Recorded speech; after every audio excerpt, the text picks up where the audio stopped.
Hello and welcome to Locked On NHL Trade Deadline. We are live here for the busiest trade deadline that we can remember in recent history. I am part of the Locked On Podcast Network, your team every day. Brett Holden from Locked On Oilers. I am joined from Locked On Sharks, JD Young, and from Locked On Predators, Nick Morgan. Some of the busiest teams so far at the deadline. We're going to start with you, JD. How are you feeling today? What are some things you're really looking for today? I assume we're going to be spending the next 45 minutes talking about the Nick Bonino trade because it's been relatively quiet.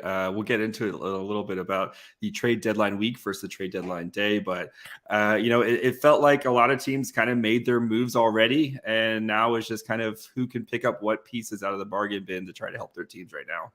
Nick, you have certainly acquired a lot of things for some what people might say a small quantity of people, but especially Tanner Janot, excuse me. What are you really looking for today with the hour we have till the trade deadline and the over 15 trades I'm sure we're going to see? Yeah. Well, I assume the Predators are done. I hope they're done because I'm tired. And I'm tired of going into that clipping station every week doing podcasts every 5 minutes whenever David Poile just pulls the trigger on a trade.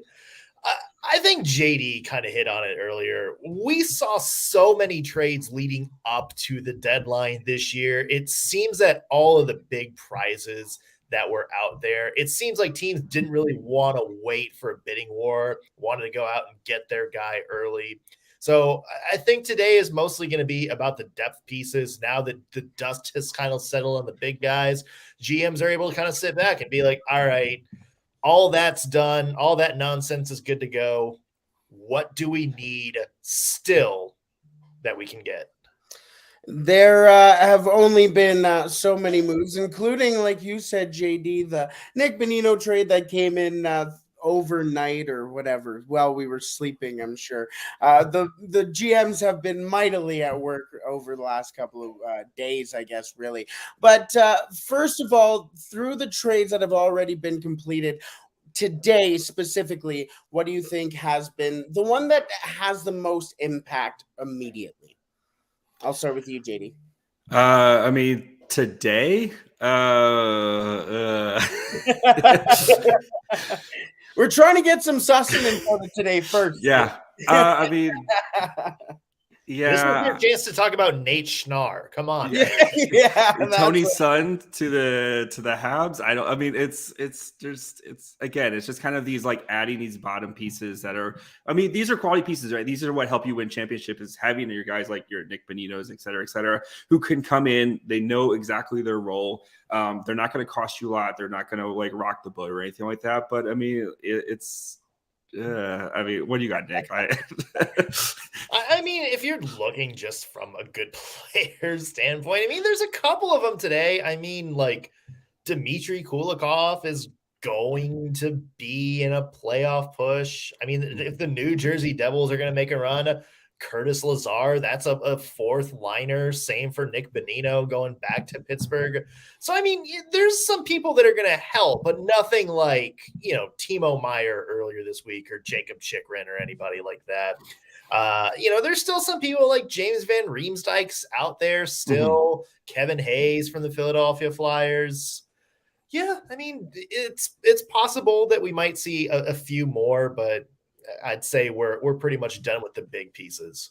Yeah, we shall see what comes through the timeline here. But speaking of what's coming through, Matteo on YouTube comments, hello, guys, from an Italian Habs fan from Italy. Have a question for JD. What do you think about the trade between us and the Sharks?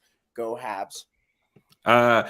Tony's son has never played in North America. The Sharks own his rights. He's never been signed. He's been, bouncing around between like Liga and SHL and the KHL and stuff like that. It was probably just to kind of move a name type of thing. He's 26 years old, 27 years old, 6'3", 183 pounds. But he's just a guy. I think he plays with, from what I've told, I think he plays with one of the Habs prospects over there, but I would not expect anything for Tony Lund, or if he even comes over, who knows? Like maybe he comes over and he helps, kind of. I know the Habs D core has been a little bit decimated recently. Maybe he comes over and either plays with the Rocket or plays with the Habs at the end of the season. But do not expect too much. Don't hold your breath. I do want to say just really quickly here as well, just kind of going back to a player that I think has some impact today. I think Zach McEwen going to the LA Kings for a team who's going to be going to the playoffs, that just makes the Kings a little bit harder of a team to play against. They already added Gavrikov and a little bit of a sweetener in the net as well with Korpisalo. So I kind of like that deal there as well. Some other kind of updates, not a massive deal, but just coming across the timeline too, with a trade that happened yesterday with Nick Bjugstad to the Oilers. One of the pieces in the deal, you want to speak about immediate impacts. One of the pieces in the deal, Michael Kesselring, who was the deal or piece in the deal to Arizona, he is going to be making his NHL debut. He is the leading AHL defensive scorer right now. So not bad for a piece for the Arizona Coyotes there. Mentioned Kulikov already. Not much coming across the timeline. Shockingly, I put in the over on the masses on Twitter saying, I'm saying 21.5 over under for the trades today. JD, you're shaking your head. I'm out to lunch today, hey? You are 1,000% out to lunch at that. Yeah. I don't even know if there's 21 contracts that you'd want to move right now. Yeah. So is there even $21 left to spend in the cap space? That's my question. Depends on who you ask. What do you think, Nick? Am I just... Hey, if the Arizona Coyotes are out there, anything is possible. They will pay whoever it takes to get some random fourth-round pick. I mean, like we mentioned, there's still a couple of players out there. It kind of seems like some teams are done, but you never know. I mean, is a team gonna go call Philadelphia up and try to get Kevin Hayes off their books, or James Van Riemsdyk, who has been a good player? That's somebody. It's like it's not a big name, or at least not as big as it was 6-7 years ago, but still a valuable piece that can maybe help the middle six of a good team. And so maybe we see that happen. I think a lot of teams who have already spent up to the brim are probably done, unless there's just something that comes out of thin air. But I mean, who knows? I don't think we're going to get to 21. Well, I will say that, but I think we may see one or two significant moves that may have an impact on the playoff race. We want chaos. Come on, give us chaos. We will have a couple of people popping in here and there throughout the day, including one of the teams who have honestly been one of the best teams in the NHL. Actually, not one of the best teams, has been the best team in the NHL. So we will talk about the Bruins in a little bit coming up here. But part of the deadline as well, of course, is the waivers as well. And some news on the waiver wires that there's no movement. Nobody's been picked up. So not only has there been little to no movement so far on the market, but there's also not been any movement so far on the waiver wire. I guess this may be a hashed out idea of maybe something teams are waiting for as well. But let's kind of have a little bit of preamble towards the Boston Bruins before we get there with one of our guests as well. But let's talk about the Eastern Conference. Before the deadline started, we were sitting here going, this has just been Eastern Conference team getting stronger, another Eastern Conference team getting stronger, another Eastern Conference team getting stronger, and then the West finally decided to wake up, whatever it was. We're way more chill on the West Coast. Exactly. We'll get there, guys. It's fine. We'll get there. Steely Dan playing somewhere. Yeah, exactly. But it has turned into an absolute arms race in the East. Nick, I'm going to start with you. Who do you think has gotten the better over the last couple of days with the moves that they have made? If you're talking about the biggest prize available, I mean, that's the New Jersey Devils and I'm sorry, JD, Timo Meier. I mean, to me and to a lot of people, he was the best player, not best forward, not best defenseman, just best player available at the deadline. And New Jersey was already stacked, with Jack Hughes, with Nico Hischier having a good breakthrough season and a lot of depth pieces this year. Thomas Tatar having a great year, but it seemed like they were missing kind of that one big complementary piece that they could add on to that core. And Meier gives them that. He's just a very, very good scorer. And I think the biggest thing for me, for the New Jersey Devils, is they really didn't have to give up a lot. I mean, Dawson Mercer, we thought that was going to be like the starting point for any Devils Sharks trade. They did get a pretty good prospect in return, but the fact that they were able to hold on to Mercer, who, after Jack Hughes, and after Nemec down in Slovakia still, he was probably the biggest prospect, probably the guy that was being dangled out for any New Jersey trade. And the fact that they were able to hold on to him while still getting maybe one of the bigger prizes of the trade deadline, the biggest prize of the trade deadline, that's a big win for me, for the New Jersey Devils. And also, if you're going by name recognition and experience and value, we got to talk about the New York Rangers, right? I mean, if Patrick Kane really is healthy, if Vlad Tarasenko stays healthy, we saw he's already got some good chemistry with his buddy Panarin. We know Patrick Kane had some good chemistry with Panarin back in the day. If everybody's healthy, I mean, that's a team that is going to be really intriguing to watch in this playoff stretch. Yeah, I mean, those are my two teams as well. Boston, I think, made some great moves as well. We'll get to Boston here in a minute. But, Sharks giving up Timo Meier to the New Jersey Devils. You talked about Mercer. Holtz was another name that was potentially dangled. Didn't have to give up him as well. And, I mean, those guys are set for a long time. This isn't just a one-year move for the Devils. Like this team is just going to get better and better and better. Please, Devils fans, stop harassing me, okay? But like, it's amazing what they were able to do and not have to give up.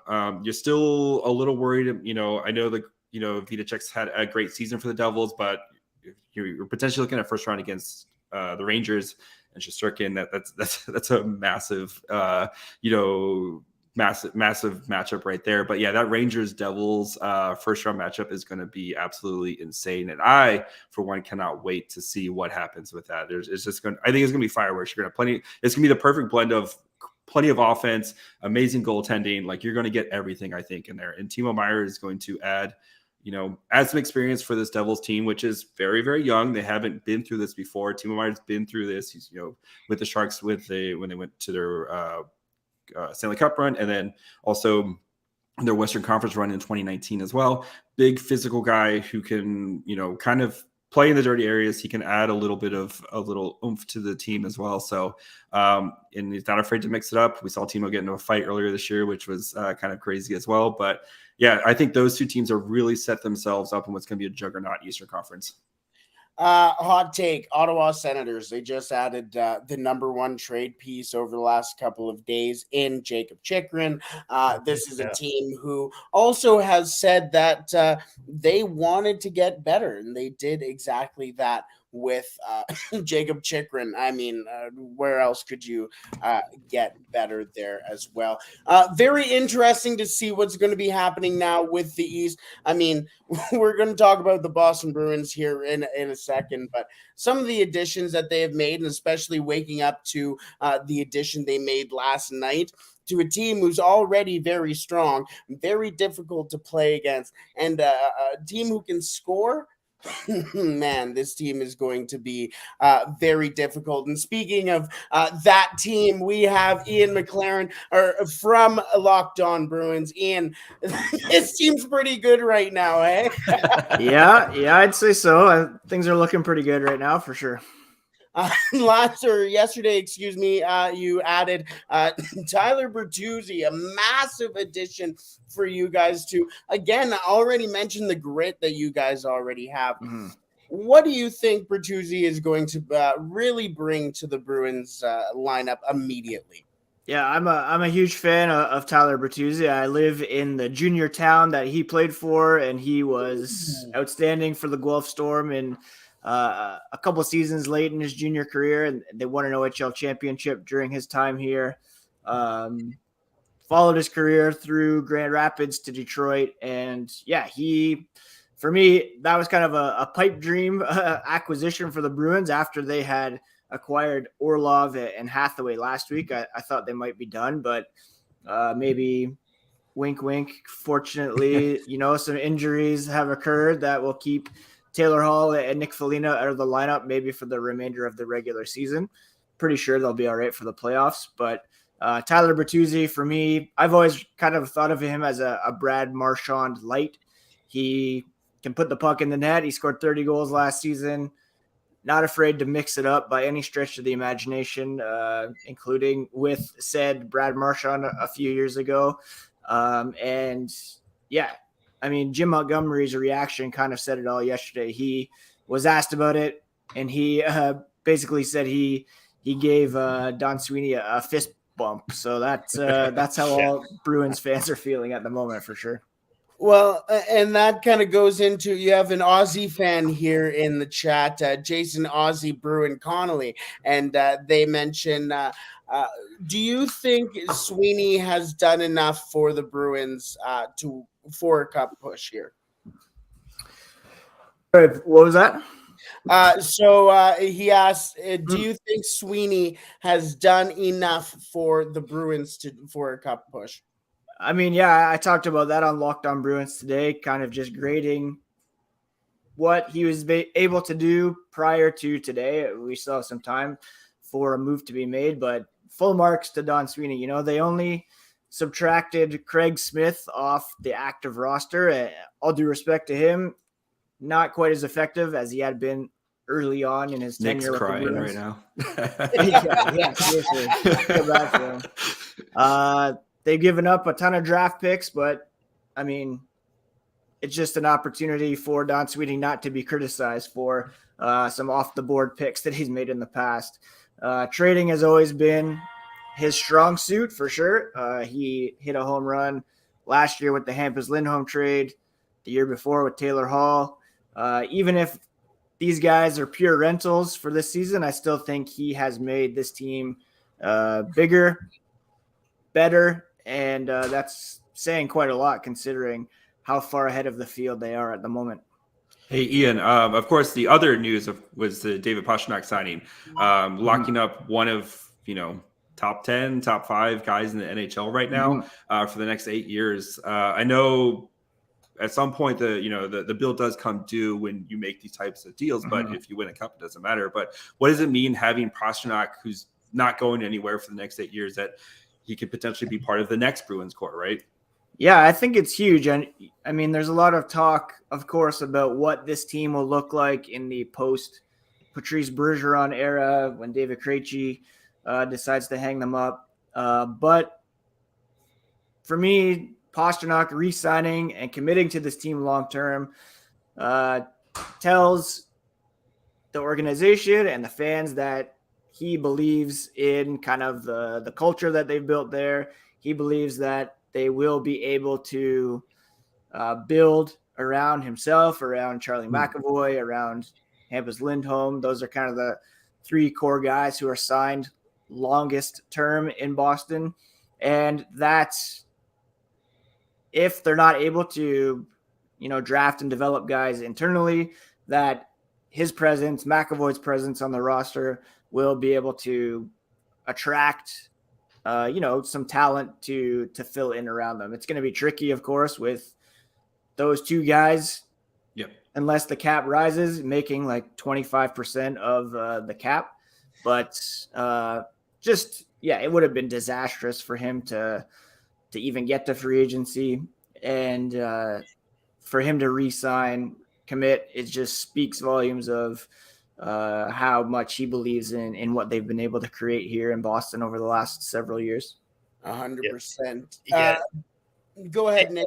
Ian, I wanted to talk to you because the Bruins did something that Anna and I talked about on Locked On Predators this week, and you're seeing more teams be more aggressive with their first round picks, not just in this particular year, but down the road. I mean, you heard Julien Brisebois in Tampa Bay when he did the Tanner Jeannot trade basically say, you know what? We have a better odds of Jeannot helping this team win a cup right now than that pick 2 years from now being able to help us win a cup down the road.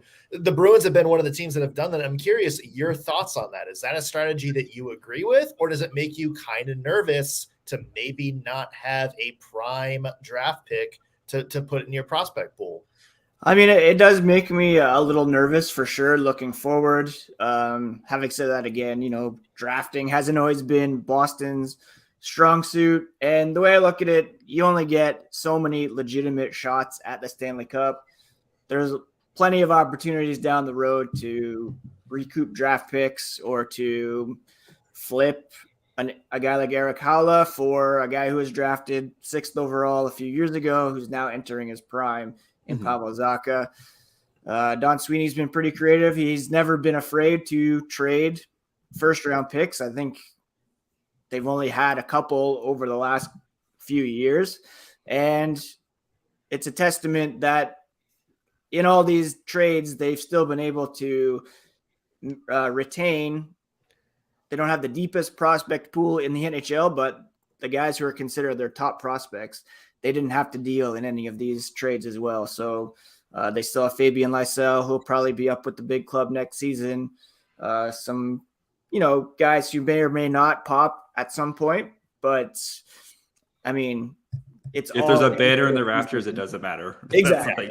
If there's a banner in the rafters, it doesn't matter. Like that's like with the Sharks. I'm not trying to make this trick, but like if the Sharks had won in 2016 or 2019, it doesn't matter, right? You just point to the banner at any time and say, guess what? That's not coming down. So do, if you're in a chance to win a cup right now, and the Bruins are, I mean, the Bruins are put themselves in the best position in the NHL to win the cup right now. It doesn't matter about picks and prospects from 3 or 4 years ago because 100%. The banner's up there. It doesn't matter. Yeah.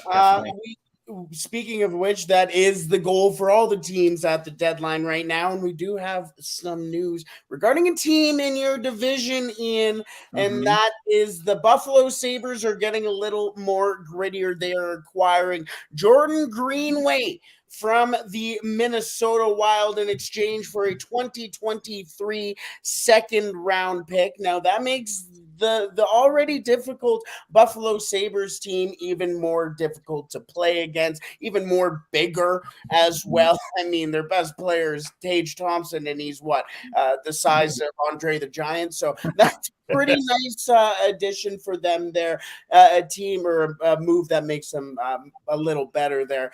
Now let's get into, we've talked a lot about the Bruins individually, but they seem to be the favorite, but it's not always the case when it comes to the playoffs. Let's go Bruins versus the field here. What do we think is going to happen in the East, and who do we think? As of right now, there can be a surprise move, but with the moves that have already been made throughout the last week, basically, who's gotten good enough to be the beast of the East here? I guess I'll start. I would obviously say Boston. Maybe the team that scares me the most is probably the Rangers, I guess. I always default to who's got the best goaltending as the team that has the best shot. They have Shesterkin in net. They've got Adam Fox on the blue line. They're loaded up front. That's a team that I could see coming out of the East for sure. You can never underestimate the Tampa Bay Lightning, obviously, not to immediately rule out the Maple Leafs, but I mean, it's hard to pick them at any point until they actually do it. So those two teams probably scare me the most. And again, goaltending, Vasilevsky, best goalie in the world. So that will always scare me for sure.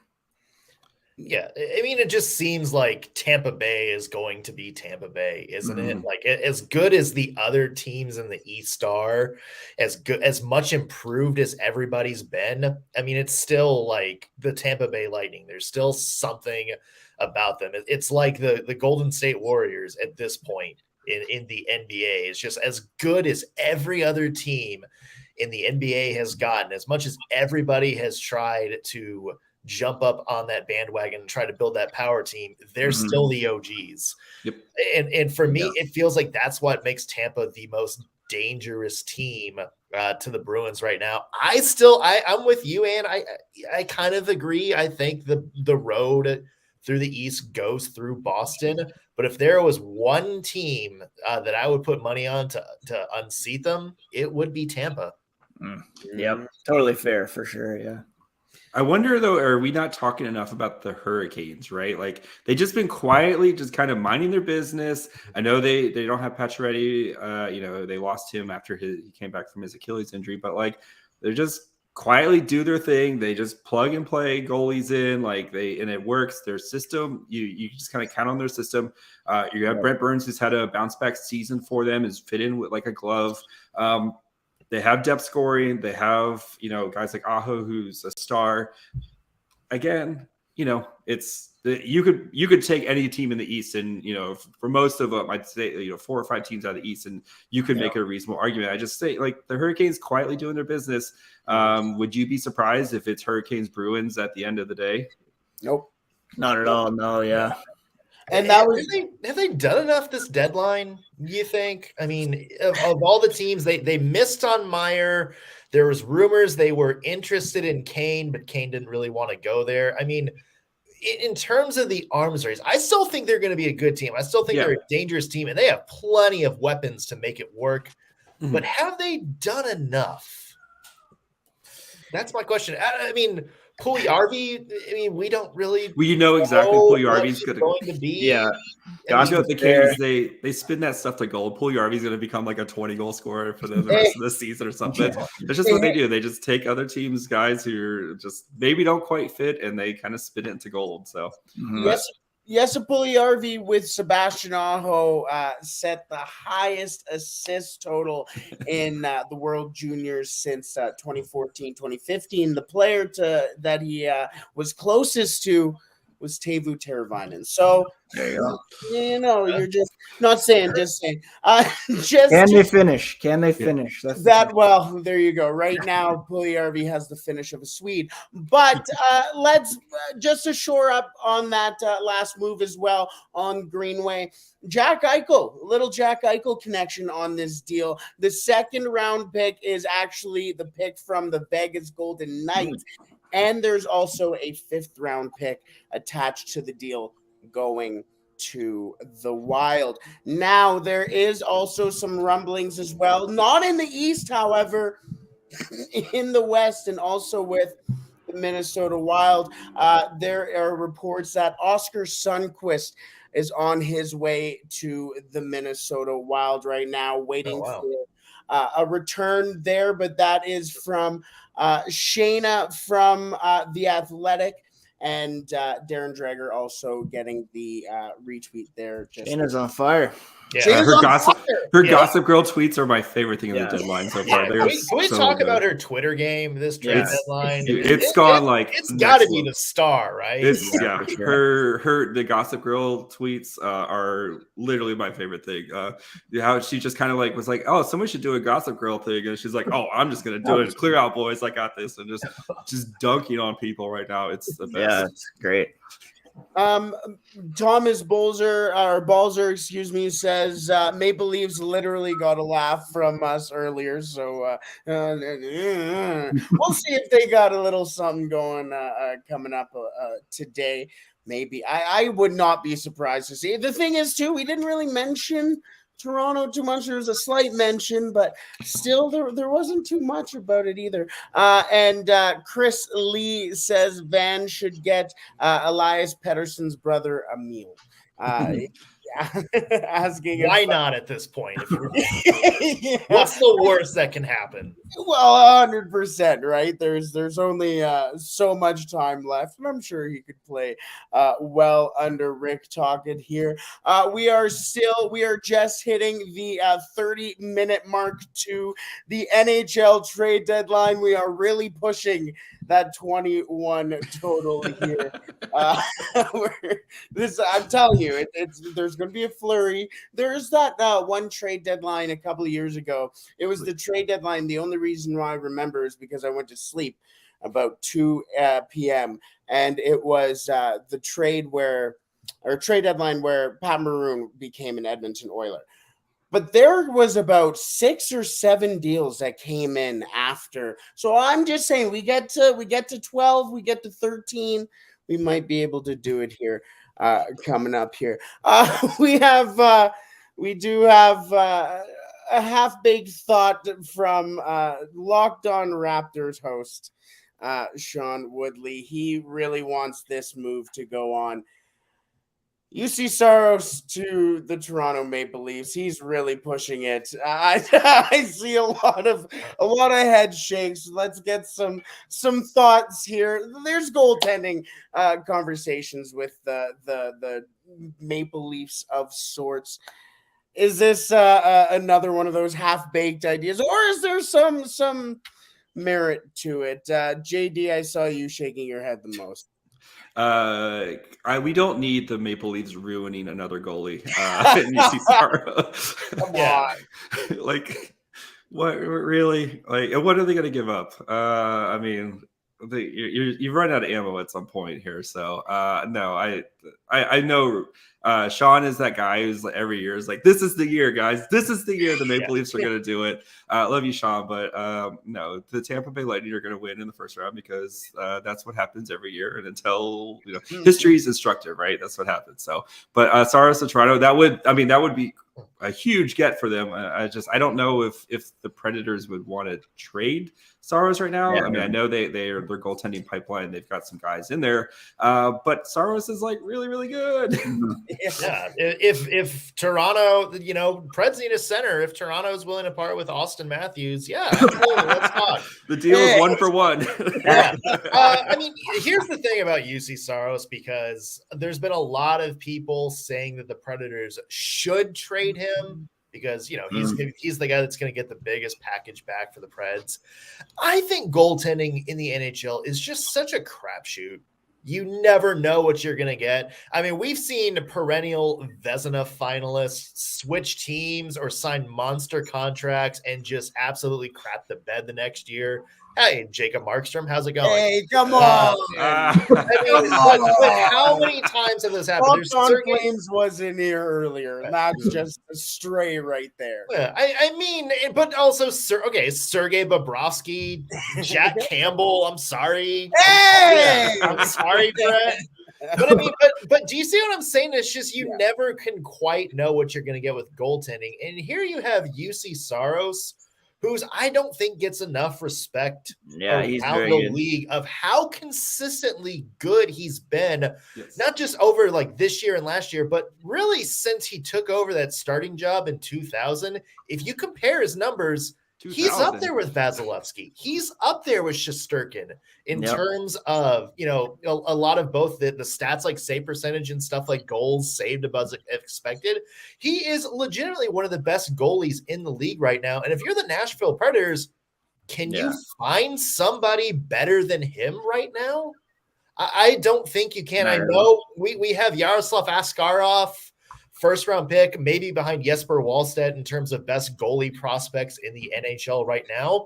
But again, he's still in Milwaukee. This is his first year as a starter ever. Don't rush him. Don't rush him. Yeah. So there's no reason to rush him. So to me, I think you hold on to Saros unless it is absolutely looking clear as day that you're not going to be able to keep him long term, or somebody else pops up and does the job just as well as he does. And right now the Preds aren't in that spot.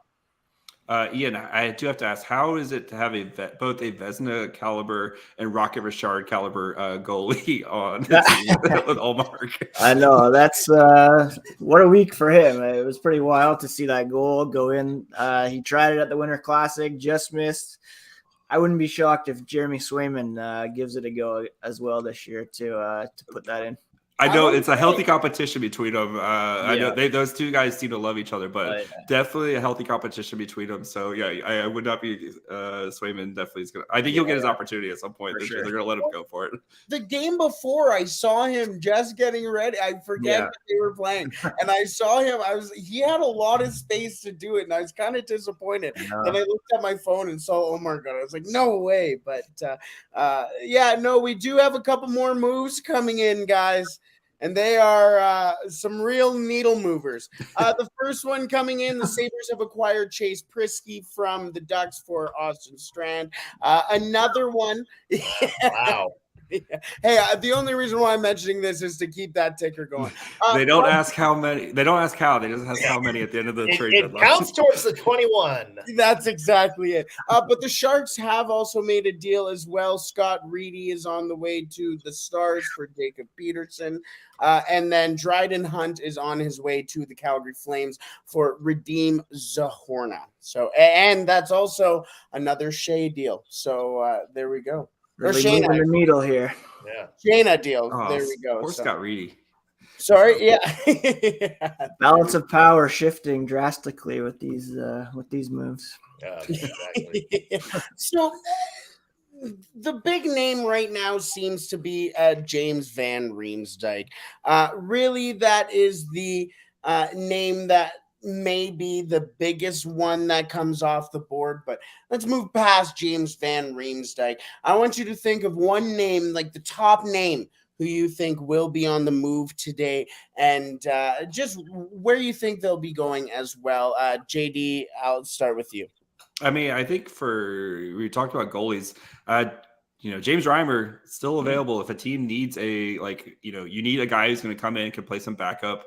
I know his season in San Jose hasn't been what we have seen from him in the past couple of years, but if you haven't watched the Sharks, they're really bad. I can tell you, as someone who's watched a lot of Sharks games this year, they're really bad, and it's been a mess in front of him. And I think it'd be do right by Reimer, who's been a kind of a good soldier for the Sharks the past 2 seasons.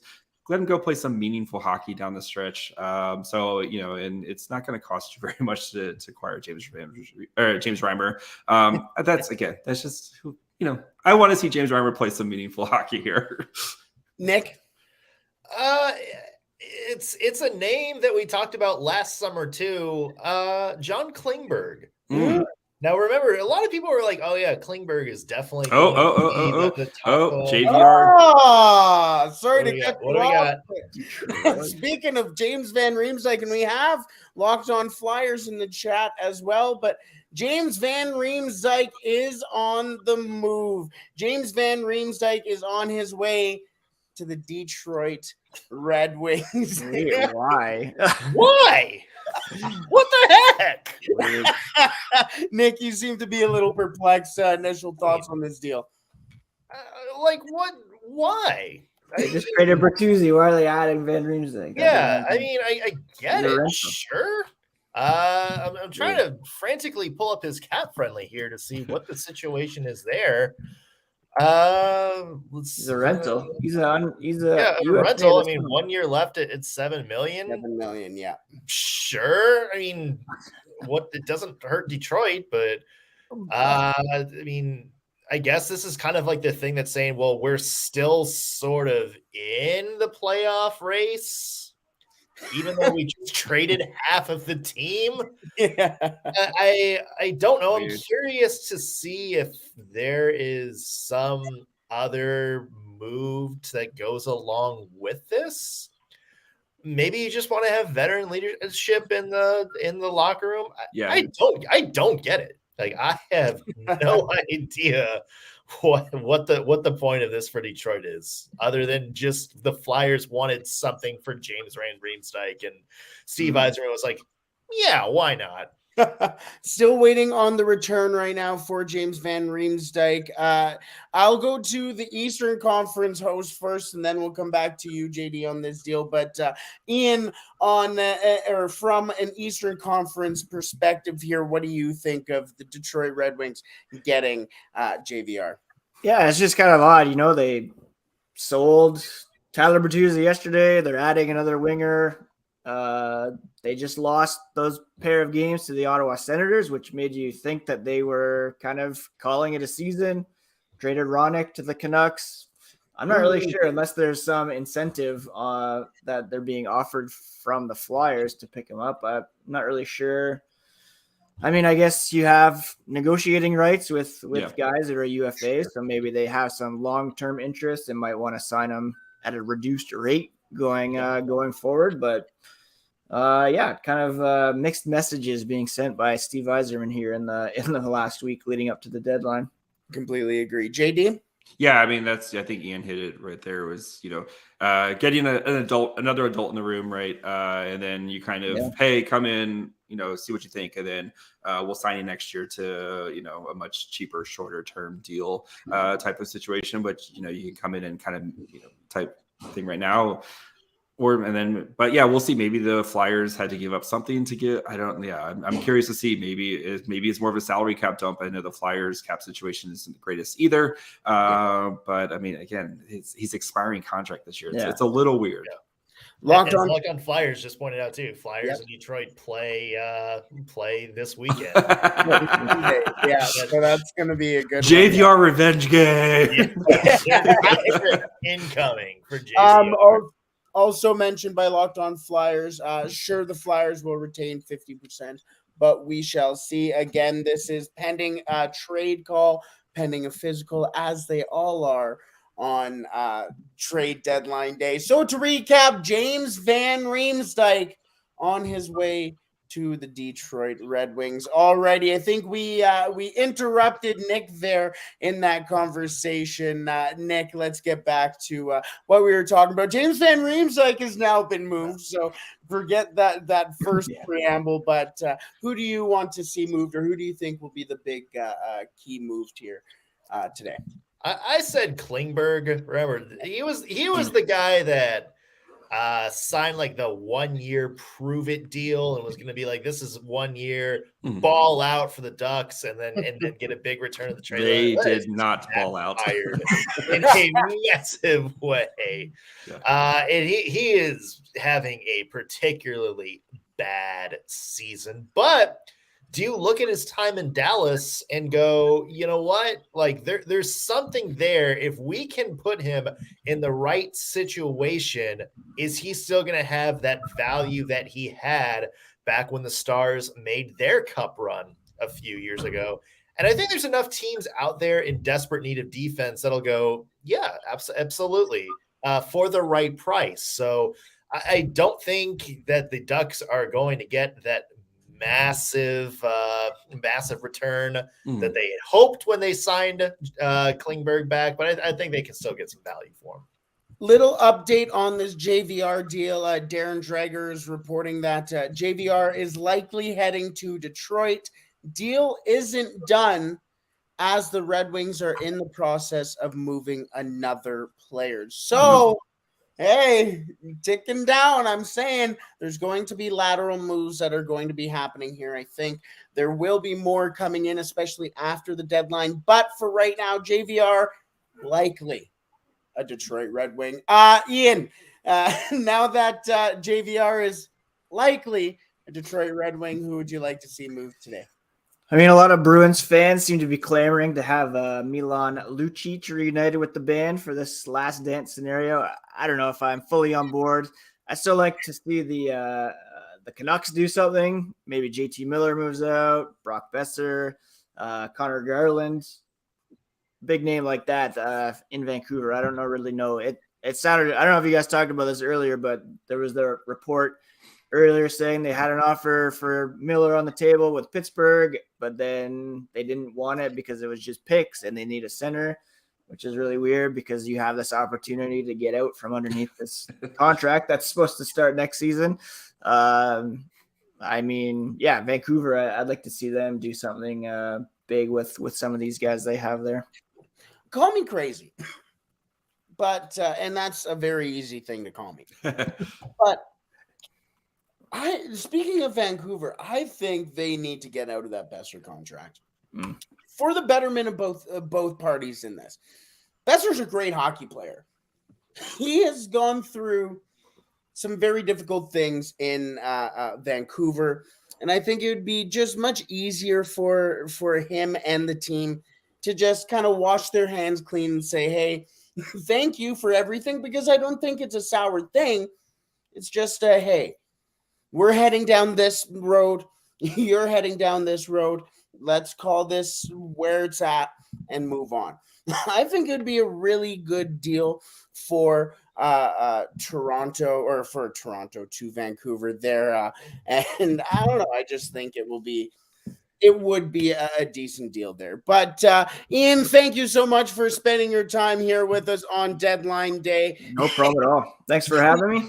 Absolutely. Hey, say thank you to Dmitry Orlov for us, because he has been somehow on fire.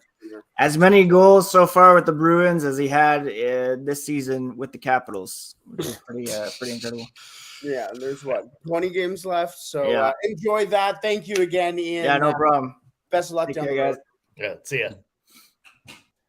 All righty. Well, this has been, you know what? Again, I'm thinking right now there are going to be some moves coming down the way. Again, the most recent move, James Van Riemsdyk, likely going to the Detroit Red Wings. Interesting moves so far over the trade deadline week. Not day, trade deadline week.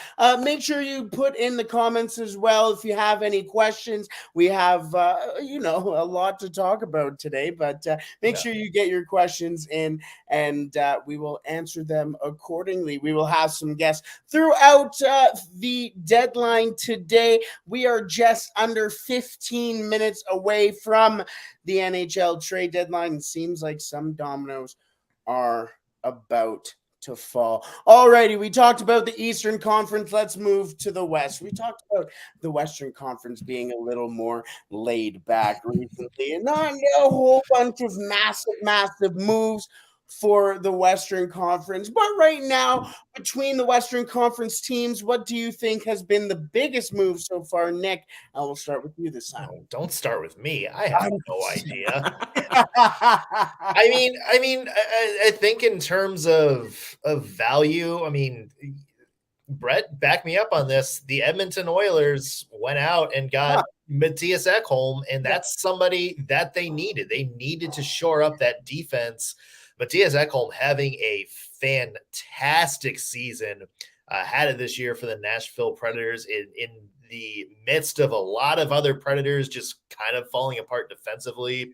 Matthias Ekholm was putting up numbers and putting up metrics that were among the best in the league. One of the best defensive defensemen in the league this year, but also has some offensive pop. He's a guy that can move the puck. He's a guy that contributes on the power play if you need him to. You put him out there as a puck-moving defenseman on that left side. You put him out there to back up McDavid and Draisaitl. All of a sudden, it seems like the Oilers are a little bit more of a sturdy team. They don't have to go full Big 12 football on anybody and just outscore everybody like 9-7. But that's the best type of hockey. Yeah, they have the ability to go out there and stonewall some teams and limit chances and kind of grind out defensive wins that way. Yeah, and you saw it against the Toronto Maple Leafs just on basically the day after, on Wednesday. Quick update before we get to JD on James Van Riemsdyk. Sounds like he's not going to the Detroit Red Wings.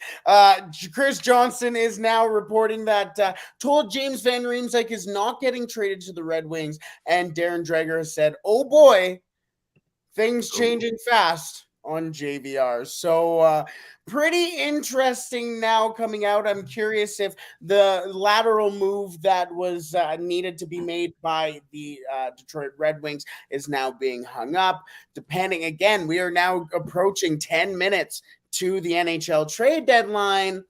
I don't know. Pretty exciting stuff now. But it's also important to note that the Red Wings can't retain any more salary either. So maybe if they were like a broker or a third team, that part of it fell through as well, because they're already retaining on Tyler Bertuzzi, Jacob Verano, who got traded today, and somehow still Richard Panik from like 2 years ago.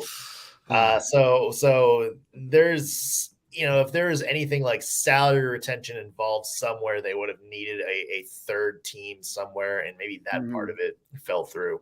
Yeah, that's a really good point, and potentially a contract going back the other way too. A lot of moving parts. It's very fluid right now in the deadline. But JD, until we get another update here, let's go back to the Western Conference. What do you think has been the biggest deal so far in the Western Conference, and why?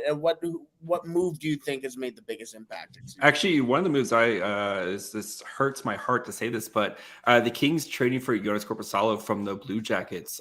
They've been winning despite their goaltending this year. Jonathan Quick's been a hot mess this year. California Peterson got put on waivers. Like they've been winning games despite their goaltending. If Korpisalo can come in and really solidify that for them, this team is deep. They're young. They can score on a bunch of different levels. And I think they could be, we saw last year, they got into a kind of a shootout with the Oilers, wasn't able to kind of, to come through in that. But the Kings have been going through this rebuild the right way. And, they're Rob Blake, their GM, is really smart about how and when he acquires pieces, and I think Korpisalo is going to come in and fix this goaltending for them, and give them an opportunity to make a run here in the West. And I mean, we know the Avs are kind of the sleeping bear. They're waking up right now as they start to get healthy, but the Kings, this team they've been going through this rebuild process, and they're exiting this rebuild process, and they're going to start to become playoff contenders here real soon. I think this is a really smart move for them. Two teams or two moves that I think have been very interesting so far. The first team being the Vegas Golden Knights. I think them also a lateral from that move with Korpisalo, acquiring Jonathan Quick. Now, he hasn't been having the Jonathan Quick type season, but again, you have to remember, it's Jonathan Quick. There's something going on. No, I think it's been a pretty good move for the Vegas Golden Knights in that ilk. And then I also think the Winnipeg Jets as well has been, or the Winnipeg Jets move, for Nino Niederreiter was a pretty nice move there. A nice addition for them there. You keep hurting me, don't you, Brett? Oh my goodness, I'm so sorry. I'm looking at the moves and go, oh yeah, that's a good acquisition. Yeah. If there's a big move in the West, chances are it's the Nashville Predators were involved in some point. Come on, you don't want to talk about Tanner Jeannot? Oh yeah, absolutely. I'll talk about that. Sure. Yeah, no, absolutely. We did talk, or we will talk a little Leafs here coming up. We have Dave from Locked On Leafs coming up right at the deadline, right at 3 p.m. Eastern there. So that's going to be a fun one. One of those teams that have been absolutely balling out at the deadline here. We do have one move finalized now from the moves that we were talking about here just a little while ago. And that is the Oscar Sundqvist deal. Oscar Sundqvist is on his way to Minnesota for a 4th round pick in 2023. Now, again, that's Detroit included, right? So maybe something hung up in that move there. So a lot really happening, but let's move on from some of the deals that we've had. We talked about the contenders, what's made people better. But there's been a lot of sellers, and JD, obviously, one of them. We will talk about the sellers here, but let's talk about the teams who have set themselves up for a better future coming up, not for the end of this season, but for seasons coming up. But also, there's obviously that one kid coming up in the draft I don't know if you heard of him yet. Connor Bedard. Who do you think has set themselves up best for the Connor Bedard race? JD, we'll start with you. I mean, this is what I'm here for. Is the kind of salary retention, baby. So you look at teams. So kind of the 4, potentially 5 here, right? You have Columbus, you have Chicago, who has sold off basically anything that isn't bolted down. The Ducks, who've been playing better, and they might start to work themselves out of this here. The Sharks, they traded away their best player in Timo Meier, and then the Coyotes, who is, I believe, 75% of the team is just actually retained salary at this point, or some sort of LTIR situation. But I mean, you have to look at the way the Blackhawks, you got rid of Kane, Max Domi, basically anybody who was had a warm pulse at some point, they traded away, and we'll see if they can continue.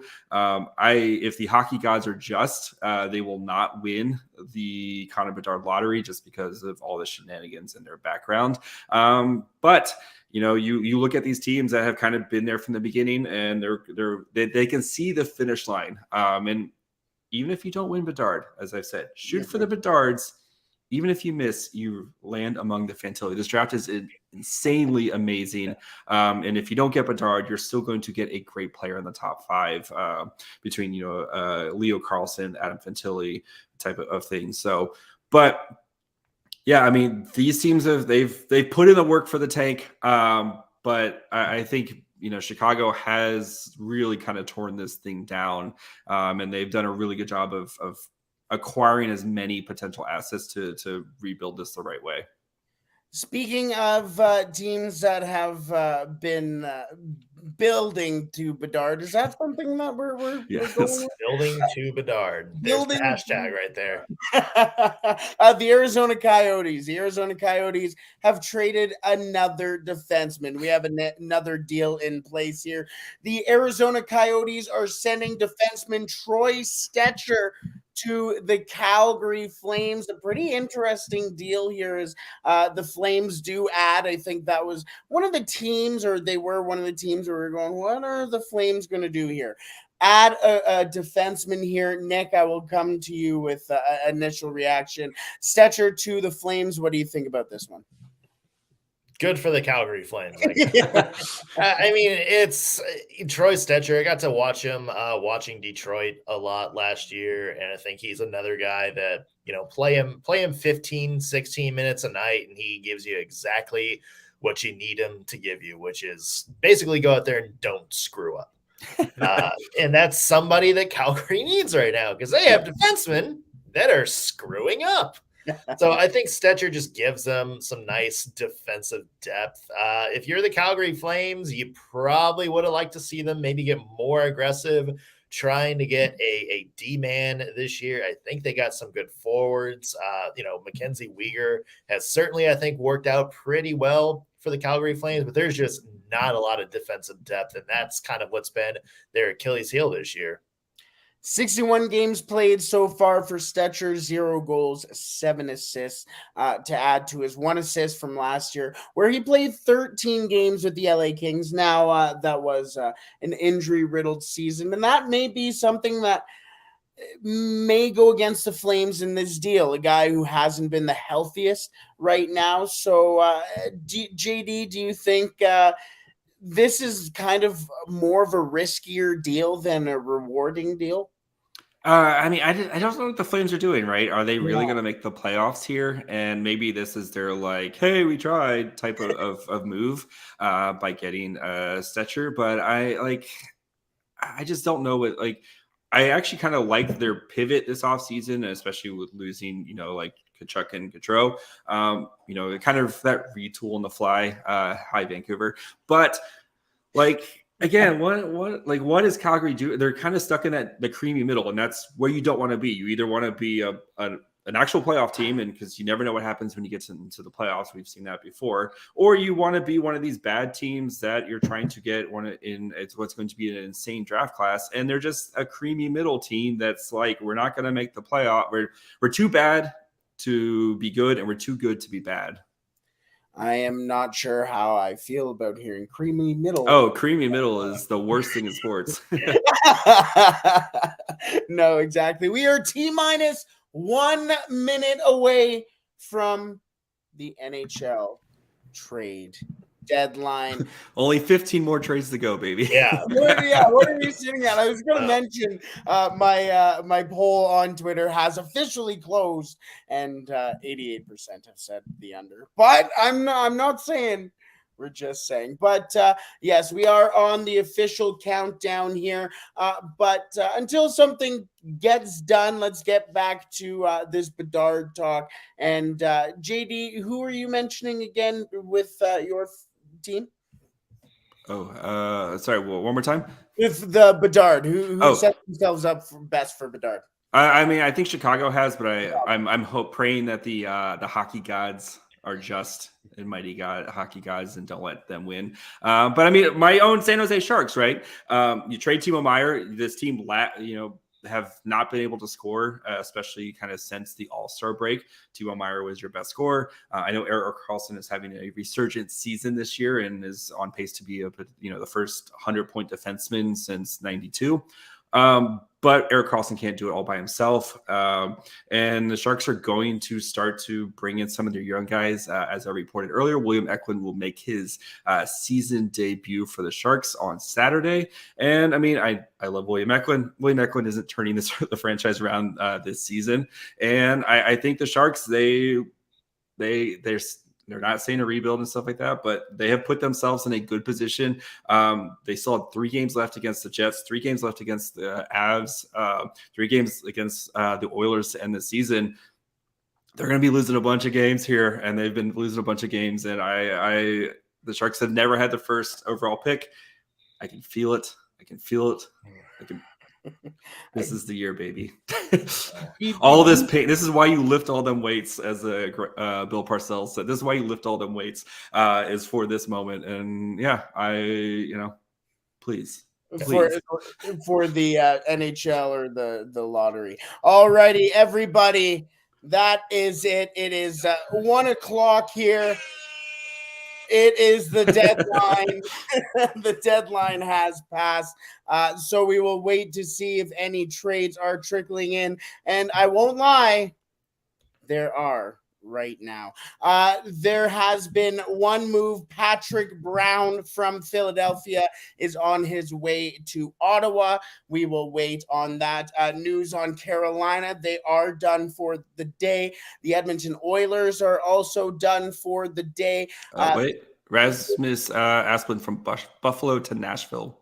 That is a pretty interesting move as well. A big addition for Nashville. What do you think on that, Nick? I'll chime in as soon as I figure out who Rasmus Asplund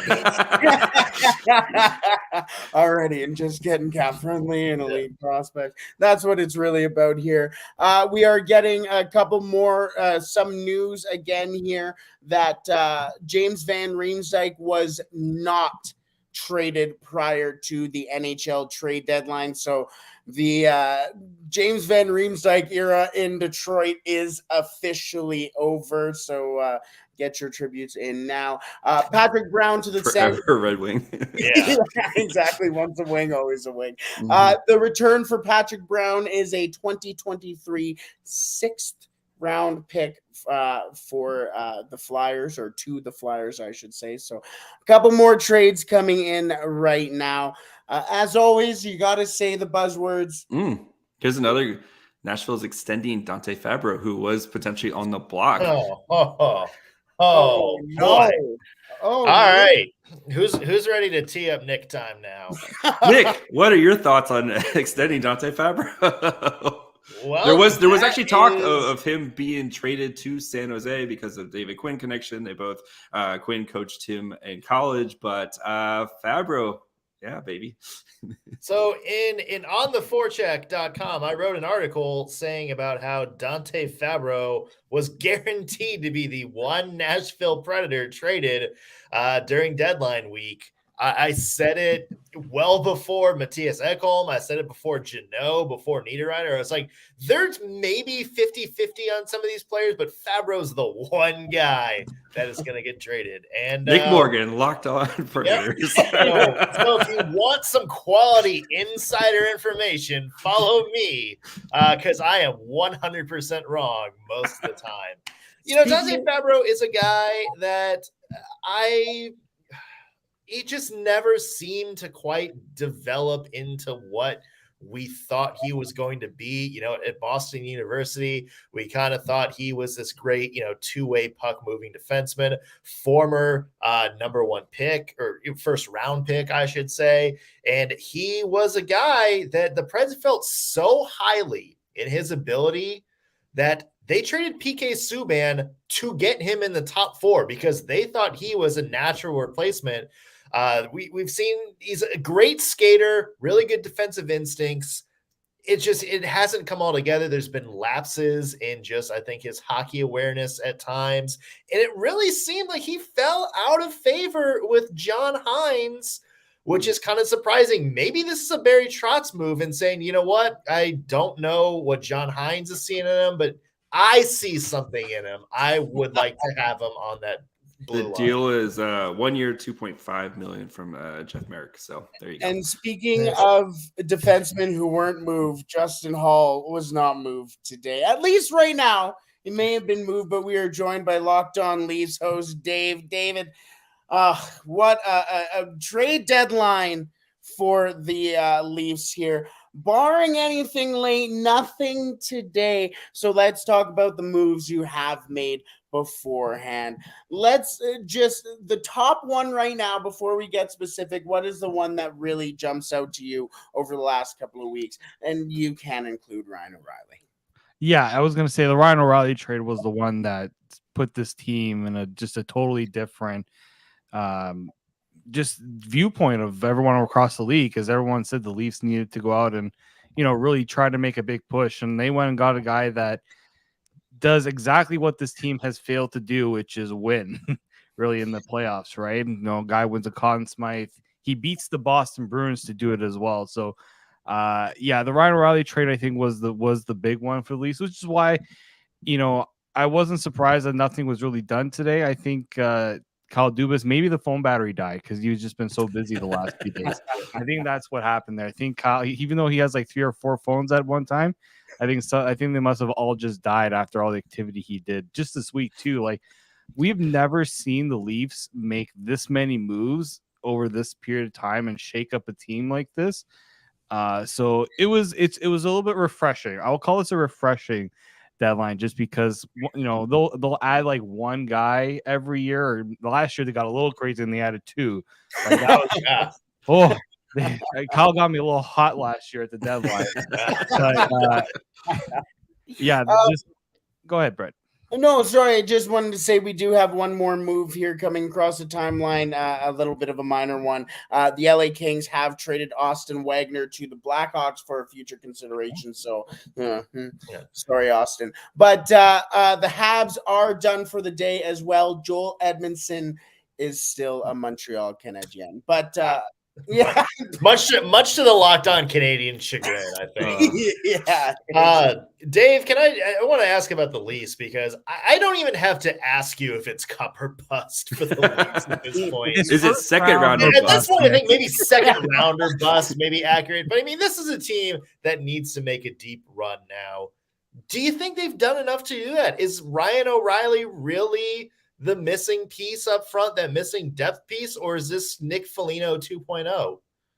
I don't think it's Nick Foligno 2.0 just because I think he brings a better pedigree than what Nick Foligno brought. Like, I didn't mind the Nick Foligno trade. I just didn't like that it was viewed as this like massive shakeup for the Leafs when it happened. Ryan O'Reilly and Noel Acciari was actually a big deal. Noel Acciari has been a really good piece since he's come to the Leafs. Every Leafs fan in our comments has said that they need to play Noel Acciari more. If they had it their way, Noel Acciari would be playing more than Austin Matthews at this rate. But I think when you look at the Leafs right now, like, Ryan O'Reilly brings you so many options. He could be your second line center. He can be in the last 2 games, he's played third line center. It makes this team so much deeper, which is exactly what they're going to need to go up against Tampa and Boston, right? Those are 2 teams that they weren't holding back at the deadline, especially Boston. So the Leafs were going to need that's been the Leafs problem. We know that they have John Tavares, Mitch Marner, Austin Matthews, William Nylander, but it's the guys below them that haven't brought it really in the playoffs, and that's why they made the Ryan O'Reilly trade, because they can move guys down, or Ryan O'Reilly, you're going to go third line and feast on whatever matchup you get there. The Leafs are also really busy on the blue line as well. What are your thoughts on all the blue line trades for them? Yeah, the main thing I like about it is that Justin Hall doesn't have to play top 4 minutes anymore, which is a huge benefit. I know a lot of people are surprised that he didn't get traded. I said it all along, unless there was a sweetheart deal that made the Leafs instantly better by getting rid of Justin Hall, I didn't see him getting traded. The Leafs covet what he brings, which in our opinion doesn't bring a whole heck of a lot. So the reason why I liked what the Leafs did was because Luke Shen, Jake McCabe all make the Leafs blue line that much better. Brings that different physical element that this blue line has sorely missed, especially with Jake Muzzin out. Like, they needed to replace him some way, and that's what they did with the Jake McCabe trade. So I really did like that move for them. Luke Shen, he's now the heartfelt story of the Leafs right now. Like, bringing him back, it took a minute for me to just process seeing him in the blue and white again. But then you see him hit Nazem Kadri in the game last night. It's just been a really weird time right now in Leafland, just seeing the nostalgia factor over the last few days. But it's been, as I said before, refreshing, just because the Leafs don't have a lot of that. They don't have a guy like Luke Shen who's just gonna hit everything in sight on that blue line. You can dust off those Luke Shen jerseys. I know they're literally right after the trade happened. A friend of mine sent me a picture and said, "I literally pulled this out of the attic." You know what? I can't lie. I had one too. A Leafs fan said he's getting his coming out of the closet. A couple of news as my light goes all over the place for some reason. Some more news coming across for the Vancouver Canucks. Brock Besser and JT Miller will remain Canucks. No move. You gotta make it a little more. I do have one. John Klingberg was traded to Minnesota under the wire, just under the wire. So was he? Yeah. Let's go. Alrighty, everybody. Told you the Western Conference. We're a little more casual, right? We're gonna. I'm curious. I'm curious now. Yes, that is from Pierre LeBrun there. You know what? Weirdly curious if that may be a retaining salary, and if this may not be a done deal yet. This may be just me hashing out something crazy, but the Minnesota Wild has been a team who has retained salary in a couple of deals already. I don't know. I'm just saying, but we'll keep an eye on that. We'll see what the return is at for that. That's a really nice deal there. Also, just really quickly, JD, something that may be going your way here. 3 players did come off the ice early from practice, including James Reimer, I believe Kaapo Kakkonen, and Sturm have. They're all with the team still. They're having practice right now. They're all on the ice. So all right, it's a practice watch. You got to have the practice watch. The hug watch, practice watch, everything. Yes. So we will have. Speaking of the Canucks, we will have Trevor Baggs from Locked On Canucks coming on pretty soon here as well. So we're going to talk about all the fun things that the Canucks did today as well. But also more news just coming in. I just want to wrap up on the news before we get back to some of the fun deals that the Leafs have made as well.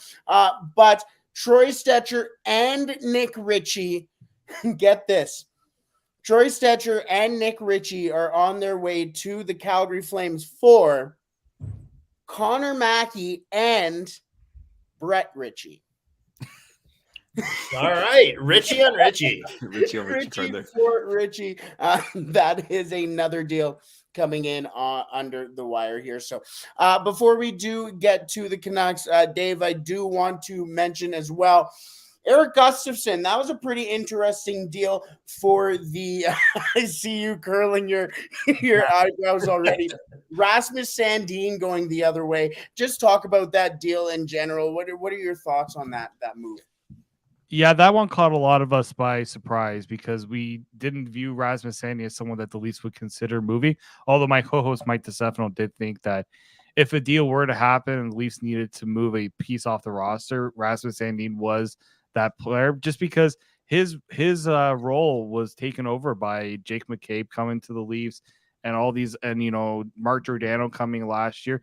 His place on the depth chart was just, it was kind of a waste to have a young defenseman like that not playing every day.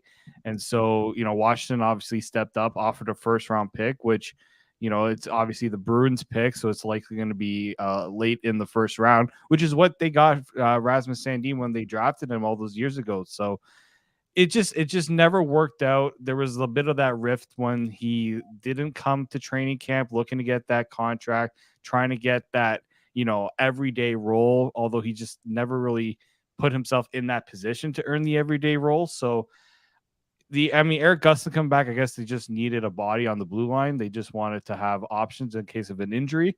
So I think it was nice to get something back for Sandin and not wait too long, have him continue to sit out, and then you're trading him for, pennies on the dollar a few years later, like they did with Travis Dermott when they traded him to the Canucks last year, second round pick a few years ago, and they didn't really even get that value back for him. Alrighty, Dave. Big trade deadline for the Leafs. Make sure you tune in to Locked On Leafs with Dave and Michael as well. They have been doing a great job, especially with all the moves. I keep chuckling, and some people have mentioned in the chat every time I mention the Leafs. I'm just astonished by the moves y'all have made. But I just want to thank you for joining us on this busy day, but more specifically, busy weeks. Thank you, guys. Thanks for having me. Absolutely. Alrighty, and we aren't done there with guests. We are joined by Trevor Beggs from Locked On Canucks. What was supposed to be a pretty busy day, I guess, for the Canucks turned into almost anything but. Trevor, Brock Besser, and JT Miller staying Canucks. What are your initial thoughts so far on the deadline for the Canucks? First off, gentlemen, nice to be here with you. And as I'm not surprised, and I don't think many people are surprised. But I think if these rumors weren't out there about JT Miller potentially going to Pittsburgh, and the Canucks potentially turning down multiple picks, I think this deadline might have a lot less fire around it. But this fan base is pissed off right now. They were, and it's been this way for the past 10 years.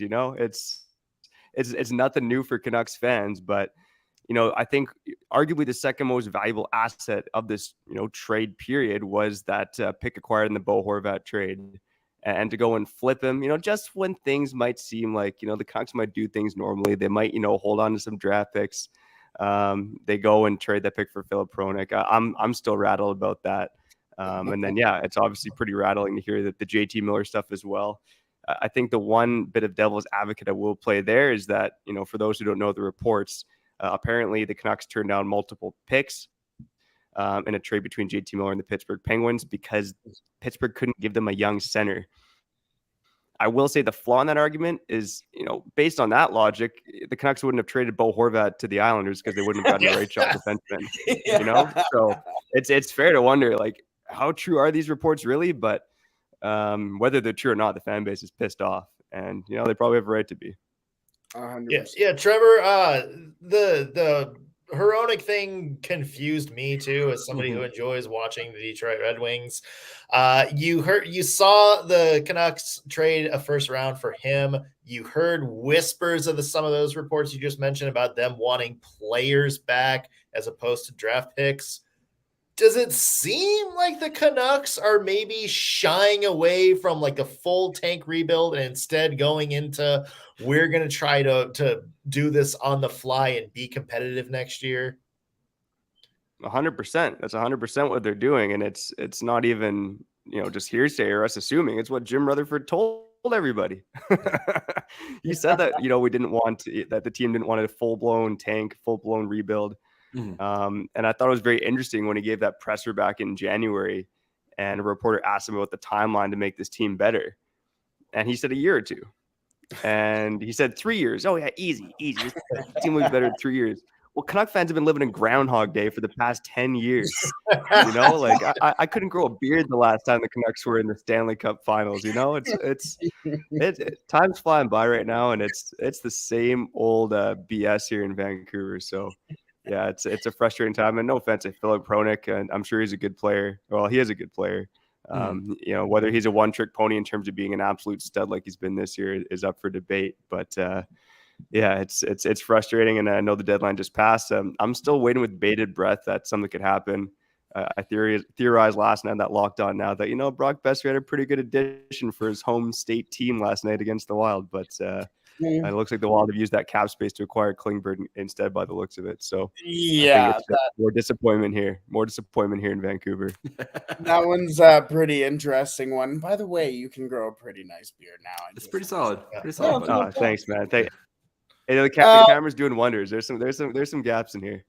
That's what I normally say too, is the camera does wonders. But there are just to hash out a couple more deals here. The Red Wings have their JVR replacement by the name of Alex Chiasson. Alex Chiasson has signed a 1-year deal with the Detroit Red Wings. That is a banger there. And also, of course, there are paper transactions that will be made by teams that you will see. Don't be shocked when you do see a player like, for example, the Edmonton Oilers have put Broberg and Devon Shore down to the AHL. Those are purely because that will allow them to play in the playoffs when their teams are eliminated from the NHL playoffs. So that's just more of a reminder that if you do see some names that you're like, why are they on? Why are they getting sent down? That is why they are getting sent down. But Trevor, let's get back to the Vancouver Canucks. Very interesting move that I think has gone a little under the radar is Vitaly Kravtsov. You guys have some Russians in the organization. Vasily Podkolzin has had a tumultuous time as a Russian as well, but you still have guys like Andrei Kuzmenko, who may hinder your guys' opportunities to get Connor Bedard just because of how dang good he is. But what do you think of that deal? I think that is a very sneaky deal for the Canucks right now. Yeah, I think that was probably the high of Patrick Allvin's tenure, not to dwell on the negative, but, they traded Horvat for futures. They make pretty much a no-risk trade for Kravtsov. I mean, it's a 7th-round pick in Will Lockwood, who is likely a career AHLer, organizational depth at best. And, Kravtsov last night, it was only his second game in a Canucks uniform, but he looked good. He had a great setup for Brock Besser and the Canucks' only goal of the game. He had multiple chances at even strength where the puck just bounced on him, but you could see that playmaking ability. He's obviously a big body down on the boards there as well.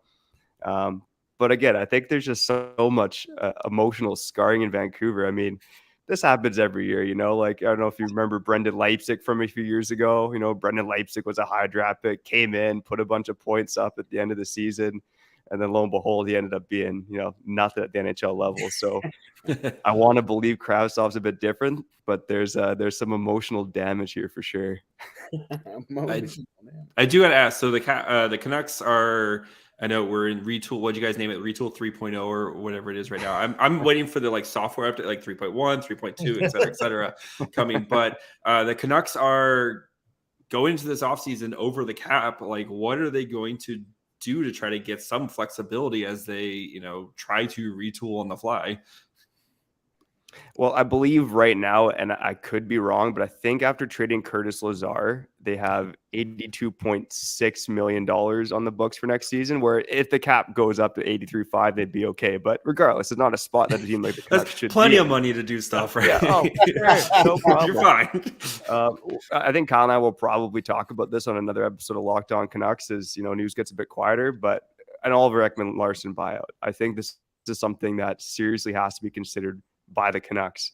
And again, he's got 4 years left after this season, so you'd be paying him for 8 years The biggest hit in those 8 years would come in years 3 and 4, where you'd be paying him about $4.7 million per year not to play for the team.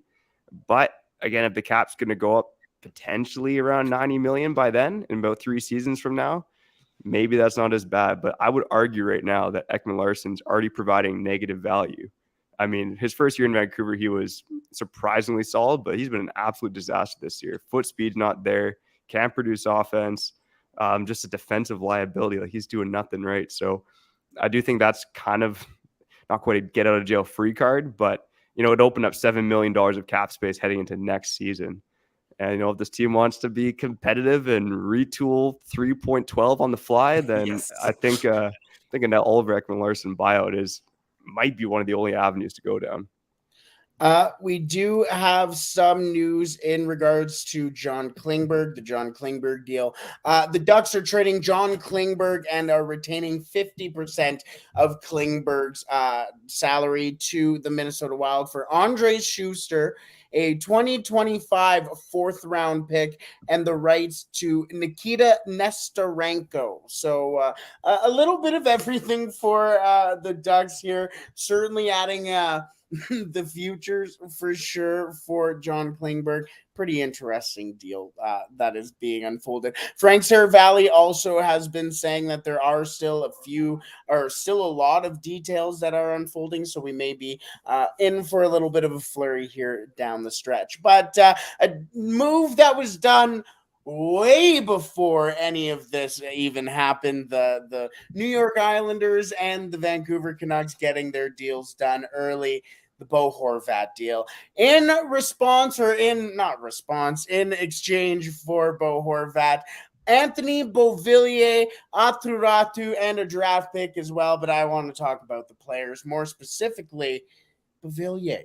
He's been playing pretty well over the last couple of days here, Trevor, or last couple of games, I should say. How has that impact been for Bo Horvat? Again, like it's difficult to completely regain the impact that Horvat had, but how has Beauvillier kind of filled in that role so far? To be honest with you, it's almost completely gained what Horvat had when he left, right? I mean, they pretty much have the same points, the same amount of goals since the trade happened. And Beauvillier, by the way, great pronunciation. I keep saying Bolivier by accident. It's not Bolivia, like Bolivia, it's Beauvillier. So top-notch job there, Brett. But yeah, he's been a good fit. I think it's kind of telling that Anthony Beauvillier comes to town and just slots right in on that line with Pettersson and Kuzmenko. Meanwhile, guys like Garland and Besser, who have been here a long time, are still kind of floating around in the middle six. I mean, Besser's been playing with Sheldon Dries for a good chunk of the season. So, I mean, I do wonder how Besser feels when Beauvillier comes to town, gets top line minutes where Besser's playing with Sheldon Dries. But, Beauvillier's been a fine fit. I did kind of wonder, with all the smoke around the Pens and Canucks earlier, and even with other teams, if Beauvillier might have been a trade target for other teams. He's got that playoff experience. That cap hit's only about $4.125 million.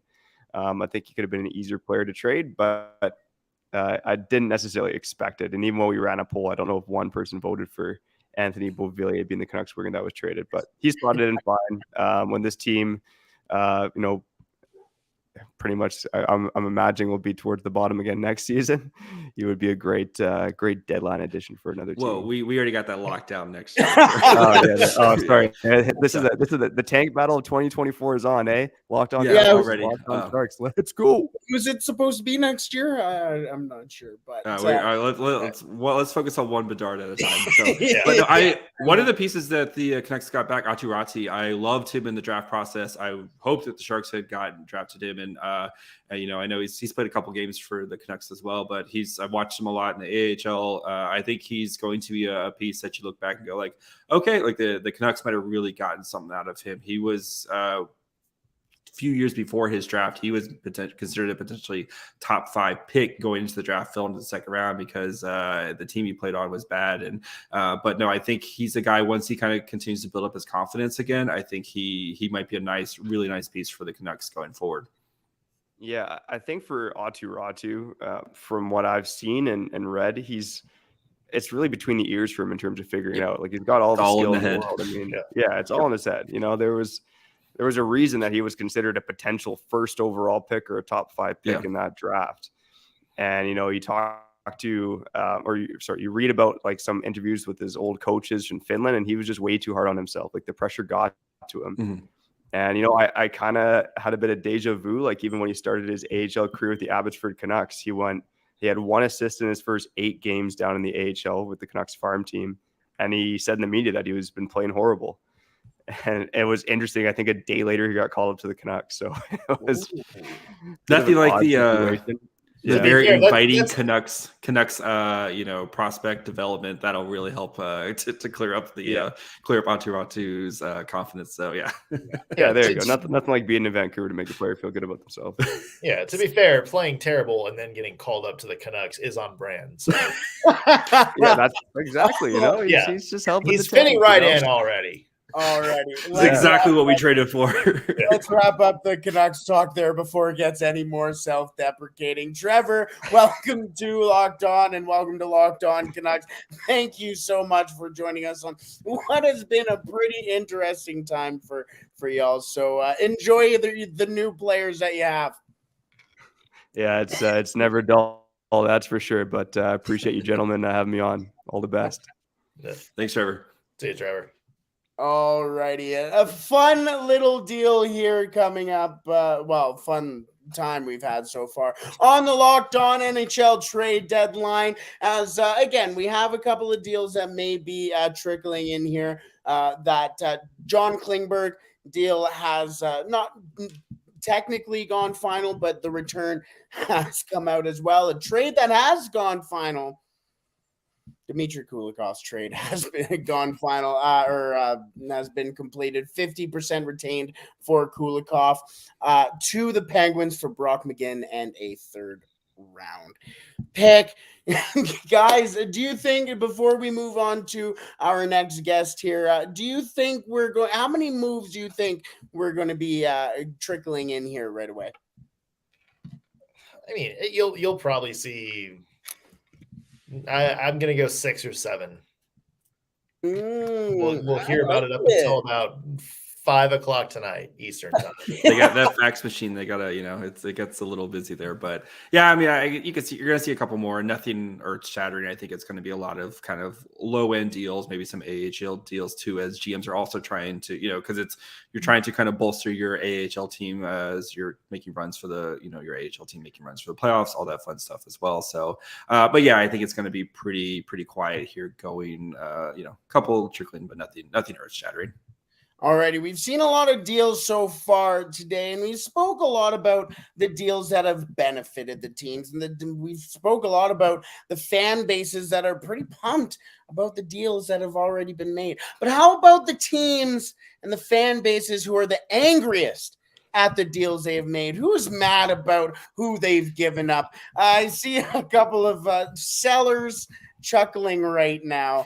JD, I'll go to you right now because you had a couple of pretty big moves, and then Nick, I'll come to you next.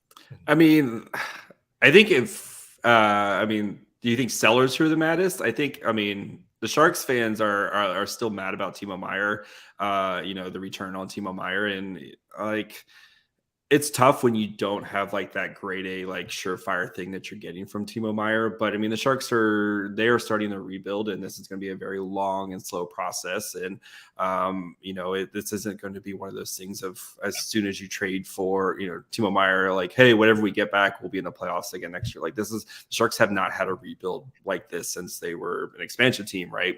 So it's going to be a very, very long and slow process for the Sharks right now. But, in terms of other sellers, I think Arizona, what are you doing, bro? You basically trade Jacob Chikrin after you've been holding on him for 3 years for 50 cents on the dollar. And what is their future? I know you burning it down is a strategy, but at some point you have to start putting things back together. And I just don't know what they're doing right now to try to start putting things back together. Yeah. And for me, too, I think another team you have to look at is the Chicago Blackhawks. And I know what it was like going in to this year. You're going to try to be as bad as possible. They're still very much on track, but I also think you went into this offseason thinking we got Patrick Kane, we got Jonathan Toews. Those are two pieces that are going to get a king's ransom. Obviously, it's very unfortunate what happened with Toews having to take the rest of the year off due to some long COVID issues, it seems like. And then the situation with Patrick Kane, where he gave the Blackhawks absolutely no help whatsoever. And at the end of the day, they handcuffed him so much. New York was the only team he wanted to go to, and they wound up getting a very pennies on the dollar for it. Yeah. Yep. So if you're the Blackhawks, obviously you're still on track for Connor Bedard. You still got a pretty good prospect pool. But I think you definitely have to be disappointed. Yeah, you definitely have to be disappointed in thinking you weren't going to get more. And I don't know what's going on with the Pittsburgh Penguins. I don't know if I don't know if the perception of Nashville Predators players are so bad. But I saw Mikael Granlund go to the Pittsburgh Penguins, and 12 hours later, I saw the hashtag Fire Hextall trending on Twitter. And I feel like that's just doesn't bode well for Nashville Predators players. Yeah, now we are joined by Hunter from Locked On Penguins to discuss exactly that. Hunter, how are you feeling with it? Hey, Ron Hextall didn't vomit all over himself today, so I think it's I'll give him a passing grade for today, though. Mikael Granlund was okay last night, so I'll take that as well. At least not that the cameras have caught so far. No, he's scheduled to speak to the media in about 25 minutes from now, so I'll have to see what he says. But he decided to dump those two contracts and replace them with Granlund. Again, I would have went after someone who's maybe a little bit better, someone with more of a finishing touch, but I'm not the GM, so that's his decision. Whoa! Let's not disrespect Granlund here. Let's not disrespect Granny Apples. You're really catching strays today, Nick. And life of a Nashville Predators fan, I know, and he's not even talking about the biggest trade of all. Nick Bonino coming home, baby. Thank you. Bonino. I know JD remembers that goal very well, as I know Nick remembers a goal very well in his building in 2017 too. So we're catching all the strays today. Yeah, and is there any great Bonino Oilers moments you would like to talk about? Just okay, come on, enough. Okay, the Oilers have kicked the Penguins' butts the last 4 times they've played. So and the Predators. So okay, that's enough. Okay, but a couple of big moves. You did mention Nick Bonino, or maybe I shouldn't say big. A couple of moves. There you go. For the Penguins so far today, Nick Bonino and Dmitry Kulikov are now Pittsburgh Penguins. I'm curious about the Kulikov deal here. Does this seem like just a deal to make a deal here, or do you actually think Dmitry Kulikov will fit in a certain way? Because speaking of Oilers moments, the Oilers know about it, adding Dmitry Kulikov at the deadline. Yeah, when I first saw the deal, I was like, that's just weird because his impacts have not been good this year, and they already have 6 guys who I think are better than him. But once more details came in, they just fully announced trade. It's a 3rd-round pick in next year's draft, and they're sending Brock McGinn's whole contract out. So I think it's more about them just trying to clear some salary cap space and getting out of a deal that probably should not have been signed in the first place. Honestly, the McGinn-Carter Kapanen line was one of the worst lines in the league this season at 5-on-5. 2/3 of those guys are gone. They're lucky that they were able to get out of both of them because two teams were willing to take on that salary. But I think with Kulikov, they just wanted defensive depth. Usually, if you want to go far in the playoffs, you need at least 7, 8 guys, perhaps more. I don't think he's better than the 6 guys they have right now in Brian Dumoulin, Chris Letang, Marcus Pettersson, Jeff Petrie, P.O. Joseph, Jan Ruda. But I don't think he's also going to sit in the press box every night. So someone's going to have to get scratched at some point, I would assume. Maybe it's Dumoulin. Maybe it's Joseph, though I don't hope it's not Joseph because he's been awesome this season, but we'll have to see. He's a rental. His contract comes off of the books. I don't think he's going to be back next year. Same thing with the Bonino one. They really did that one, I think, because they traded Teddy Gluger to Vegas, and Ryan Poehling is out right now. He's had an injury that's really affected him throughout the whole year. So all in all, the 2 moves that he made, they're fine. But if you look at the deadline as a whole, I think it's just a missed opportunity because, again, Nick, no disrespect to Mikael Granlund. They could have added someone else with that kind of salary who I think can make more of an impact in their bottom 6, because that's been their main area of just where they needed to improve throughout the season.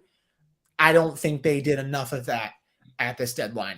I think maybe they're slightly better overall if you look at the forwards that are in the bottom 6 right now compared to where they were before, but I still would like them to go after someone who is a bit better and just gives them more of a goal scoring touch is my thing. Yeah. So, and yeah, I mean, Mikael Granlund that you're going to get is he's a great playmaker. He's a good driver of plays, but that's been his big Achilles heel in Nashville is he can't score. He can't really put the puck in the net. He can't finish plays himself.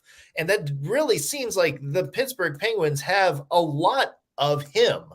Like they just have a lot of that type of player and no one really to cap those off. So, I was happy with the trade, but I was just kind of surprised. It's like, it seems like there's a better fit for Granlund, the player, than Pittsburgh. I do want to ask you, Hunter, obviously we know the Penguins, Crosby, Malkin, Letang, that whole dynasty core. Who? Well, easy there. We know they're the legends in Pittsburgh. And we know Pittsburgh this year just hasn't quite been their usual selves.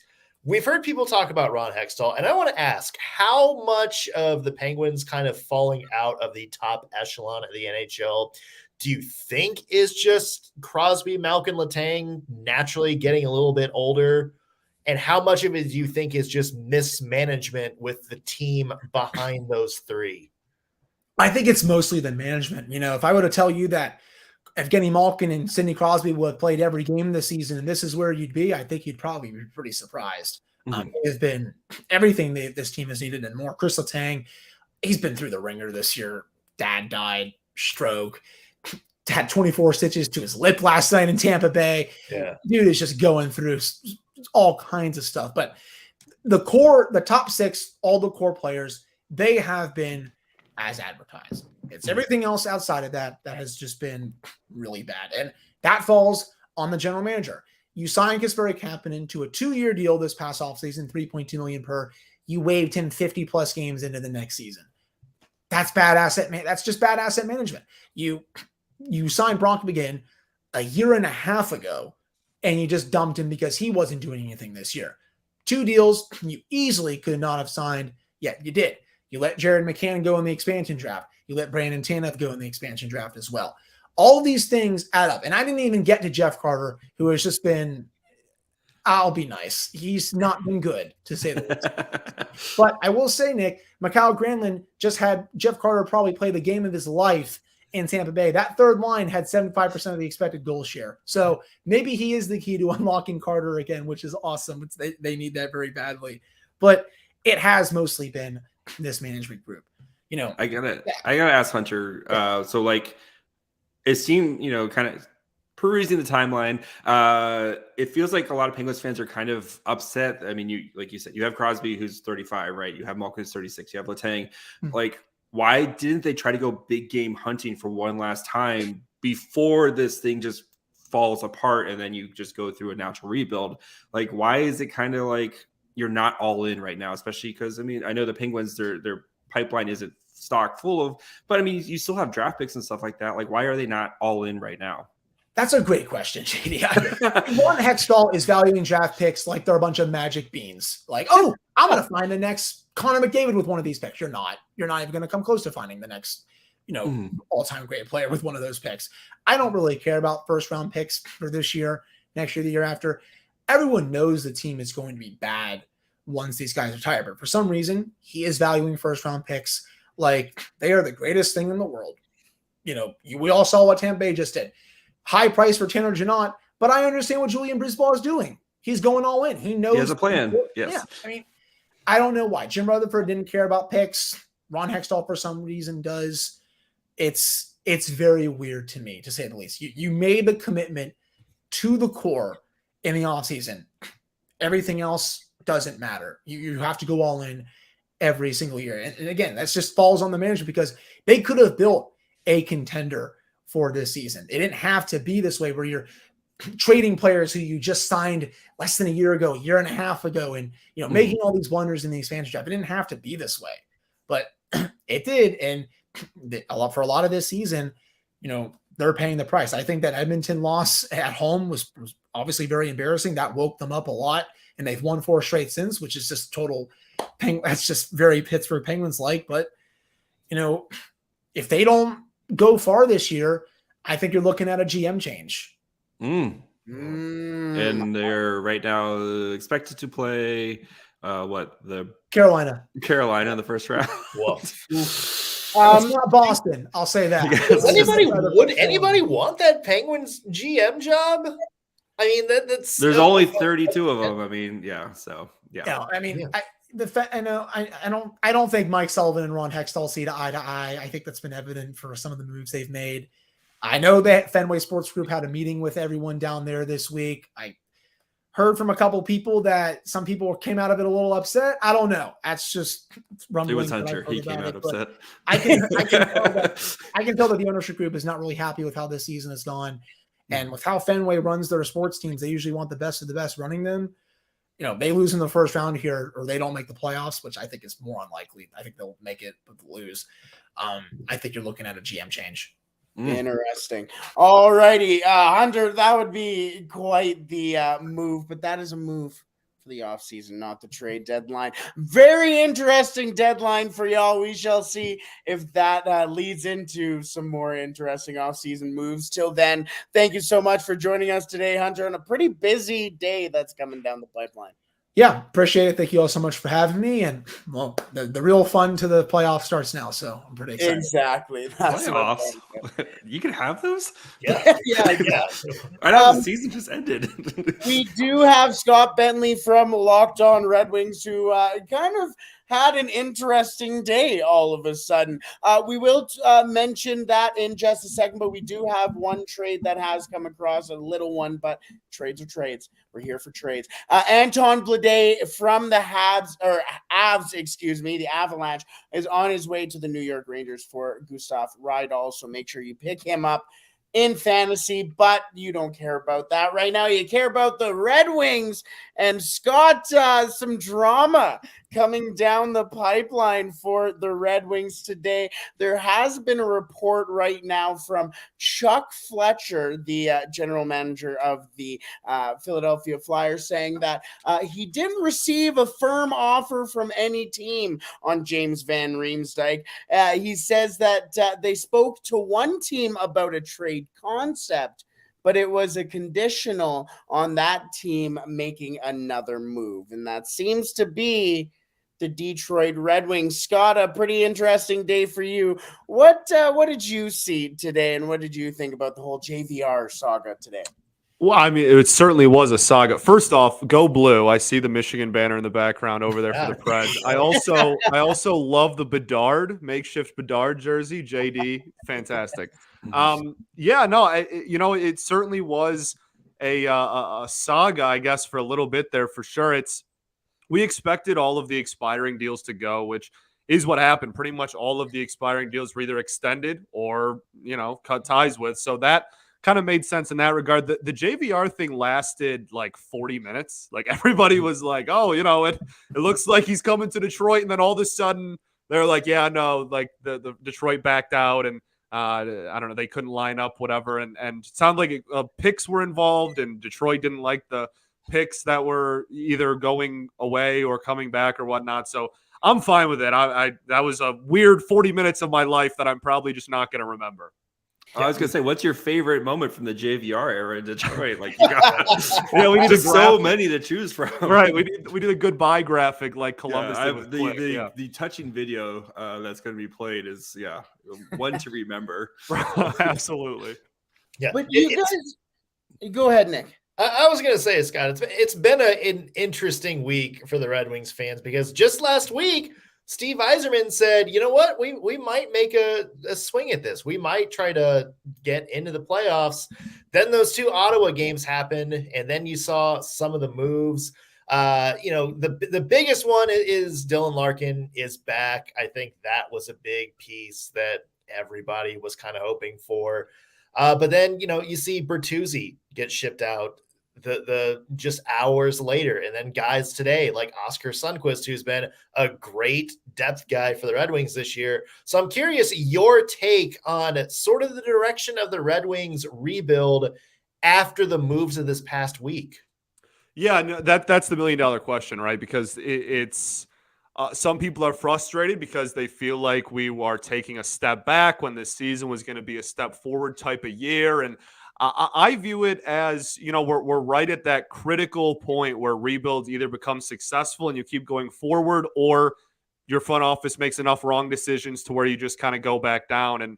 And there are plenty of teams that are just kind of in the loop of like not being able to get over that key critical hump. And I think that's kind of where the Wings are. I think this deadline and this offseason is going to be one of the most important off seasons in recent memory for Detroit. And it's because they have a ton of draft capital now. And that's what this week was. They have a ton. They have like 5 picks in the top 45 for this year's draft. They have almost 30 picks in the next 3 drafts. I mean, they have a boatload of capital. And I don't think that this is you sit back and just take players with all those picks. I think you use that to go trade for more young, controllable, or top end talent to get you kind of over the hump. So that's the biggest thing for me. Is I don't really view it as a step back like some people do. I think it's a minor, maybe half step back for hopefully 2 steps forward down the road. But yeah, it was a crazy week. We if we go 2-0 against Ottawa, I don't think I'm having this conversation with y'all. I really don't. Like, I think that they probably, I don't think they buy, but I think they stand pat and they just go, okay, let's run it and see what the boys can do. And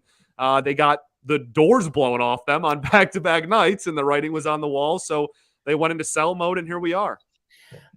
You mentioned the draft capital. I just want to read off the moves that you guys have made. The first one in this trade season was the Hronek deal, where you acquired a conditional first round, which is insane, and a second round pick in 2023. The Tyler Bertuzzi deal, it was a first round pick in 2024, a 4th round pick in 2025, and you also retained 50%, and then for Jacob Verana, a 7th round pick. Yes, it's a 7th, but you see it used in a deal here. And then Oscar Sundqvist, a 4th round pick in 2023. You mentioned a lot of draft capital, but at the same time, a lot of players coming off the roster here as well. What do you see kind of the next step for the Red Wings? Because there were some pretty fun players on the roster at the start of the year. Could we see maybe a return of Elmer Soderblom or something like that? I think you'd make a lot of people happy with moves like that. And I think the biggest thing, more so than, like, obviously they just kind of gutted, that might be too dramatic of a word, but the forward group just took a big hit today for sure. But honestly, even after all this, I still think the biggest question mark for the rest of the season is how you fill right side defense without Hronek. Like, that was already, the blue line was already shallow. Like, that was not a very strong defensive group outside of Wallman and Seider. And now you traded your second pairing defenseman. And so I think there's a ton of questions on the right side. And yeah, I mean, this team has no shortage of defensive prospects as well. So yes, like Soderblom is an easy one with all the forwards they just got rid of that you can kind of point to and go like, okay, there's a likely return there. But I think there's like with Edvinsson and players in that kind of caliber, there's a lot of young defensemen in Grand Rapids. And so I think that's kind of a easy place to point to. And for me, the bigger question mark there is on the right side of the defense. Then, yeah, this offseason, like I said earlier, just using that draft capital and the now cap space you have from either trading or not re-signing a bunch of these guys and trying to get this team over the hump to become a wild card team next year. We have a couple more minutes here. I just want to wrap up on this one, I think. And we talked about the Hronek deal a little bit, but that was a weird deal, right? Like that just didn't make sense, right? It was the most surprising deal comfortably, right? Like Yes. all the other ones are expiring deals and whatnot, and depth players to some extent. And Hronek is having a career year, and he's more of an offensive defenseman for sure. It's not like he's crushing it necessarily on the defensive side of the puck, but he's having a career year production wise, and has a year and a half under his current contract, and is an RFA after the end of that. So you're talking about potentially quite a bit of team control left for a guy like Hronek. And am I going to complain about the return? Sure. No, I mean, absolutely not. I'm pretty pumped about it, to be honest with you. But it definitely leaves some question marks, like I said, on the right side of the defense. And I'm glad I'm not the host of Locked On Canucks. I have no idea what I would say in that regard. With all You due just respect. cry in the mirror. That's a tough one to break down. But But I think that's really was just a deal where they weren't necessarily shopping Hronek. But if somebody approaches you and offers you a first and a second for a second pairing defenseman on a non-playoff team, are you gonna say no? No, I don't think you really are. So you take I that, think it's kind of one of those too good to pass up moments. Yep. Yeah, no kidding. We do have one more deal coming across here, and that was just a confirmation of the Asplund deal. So Yeah, go Preds.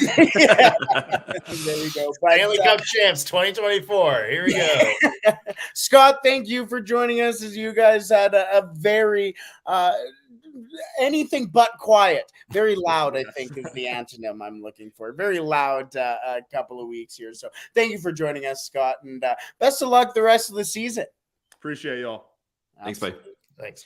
All righty. Well, we are officially 55 minutes away from the backside of the deadline. The deadline already passed 55 minutes ago. That was the word I'm looking for. So It's been a long stream. it It is, really yes. has been. I have to use the washroom. The dogs are barking. So I'm so ready for lunch. Yeah. exactly. So we're going to wrap up here in just a bit. So we're going to have our summary of the deadline. Now that it's done, there are a couple of things we want to talk about. The first thing is the most impactful deal leading up to the deadline at 1:00 here Mountain Time, 3:00 Eastern, noon over in Pacific. And I'm sorry, I'm not good at Central Time. Jake, let's start with you. The most impactful deal heading up to the deadline. I mean, you have to. I'm gonna go in my own backyard, right? You have to say the Devils acquiring Timo Meier, because this is a trade not just for this year that makes the Devils a much better team this year, but for the future, right? Timo Meier is just entering his prime. You're adding a 40-goal scorer on the Sharks to a team that is loaded with top-end talent. Guys like Mercer and Jack Hughes, et cetera, et cetera.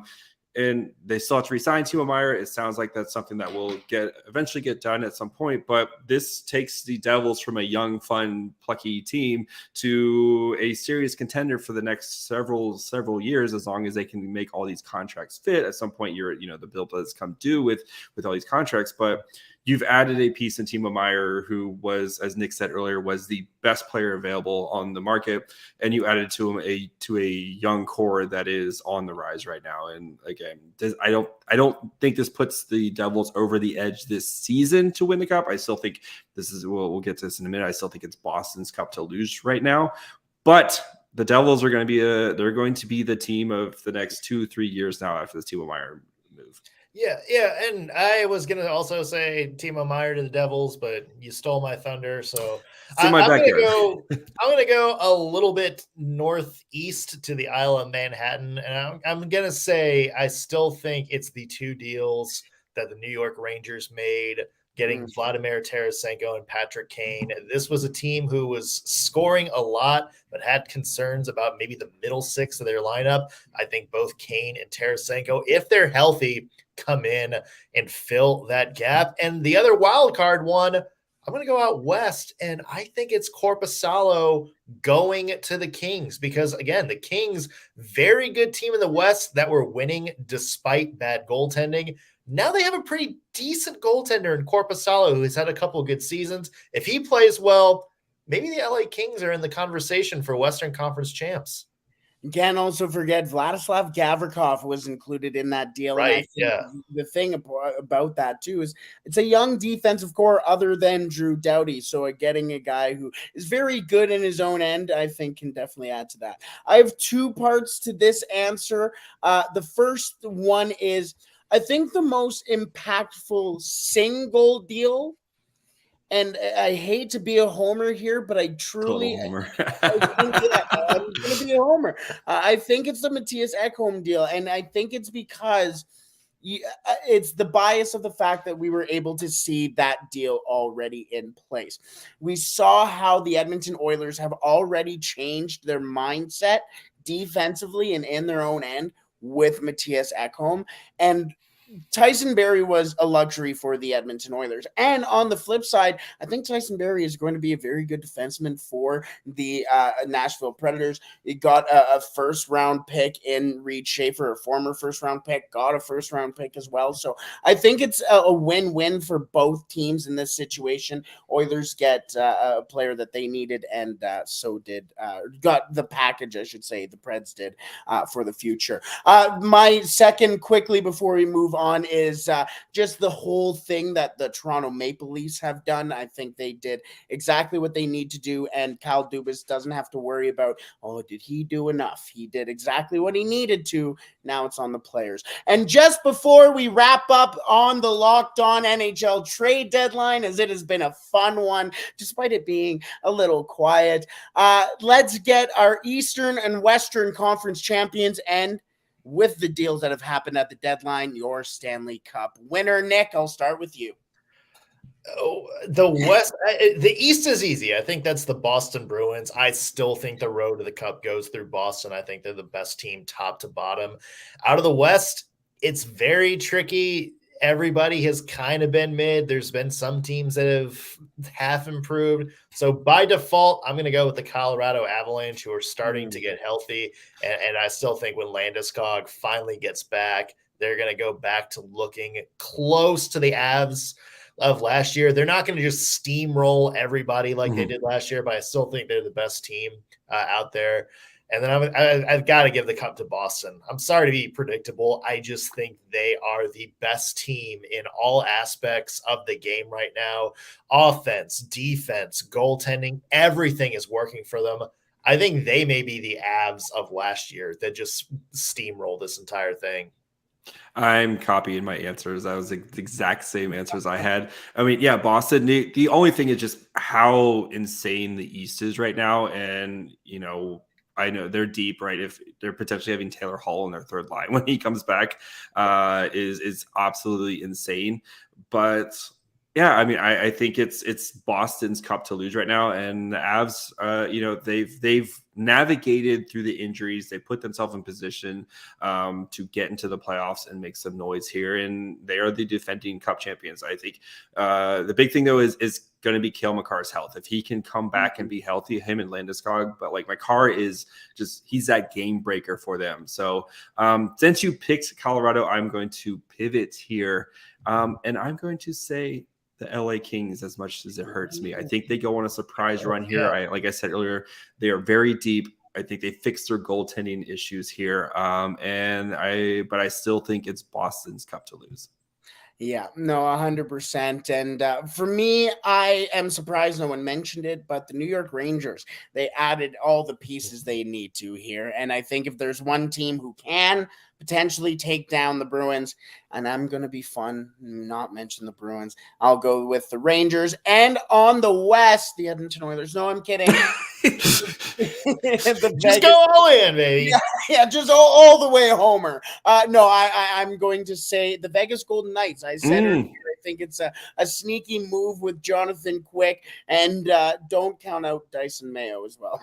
Shout out Dyson Mayo, was a Memorial Cup winner with the Edmonton Oil Kings. But let's wrap it up there, everybody. This has been fantastic. By the way, Sean Woodley has also put Jets and Leafs. So in all caps, it's the Jets and Leafs. But thank you so much, everybody, for joining us on this insane week lead up road to the NHL Trade Deadline. This has been, it may have been quiet, but it has been fun. JD, Nick, thank you so much for joining me today. Go have your lunches now. Go take a breath. It has been fun. Thank you, gentlemen. Thanks, guys. Thanks.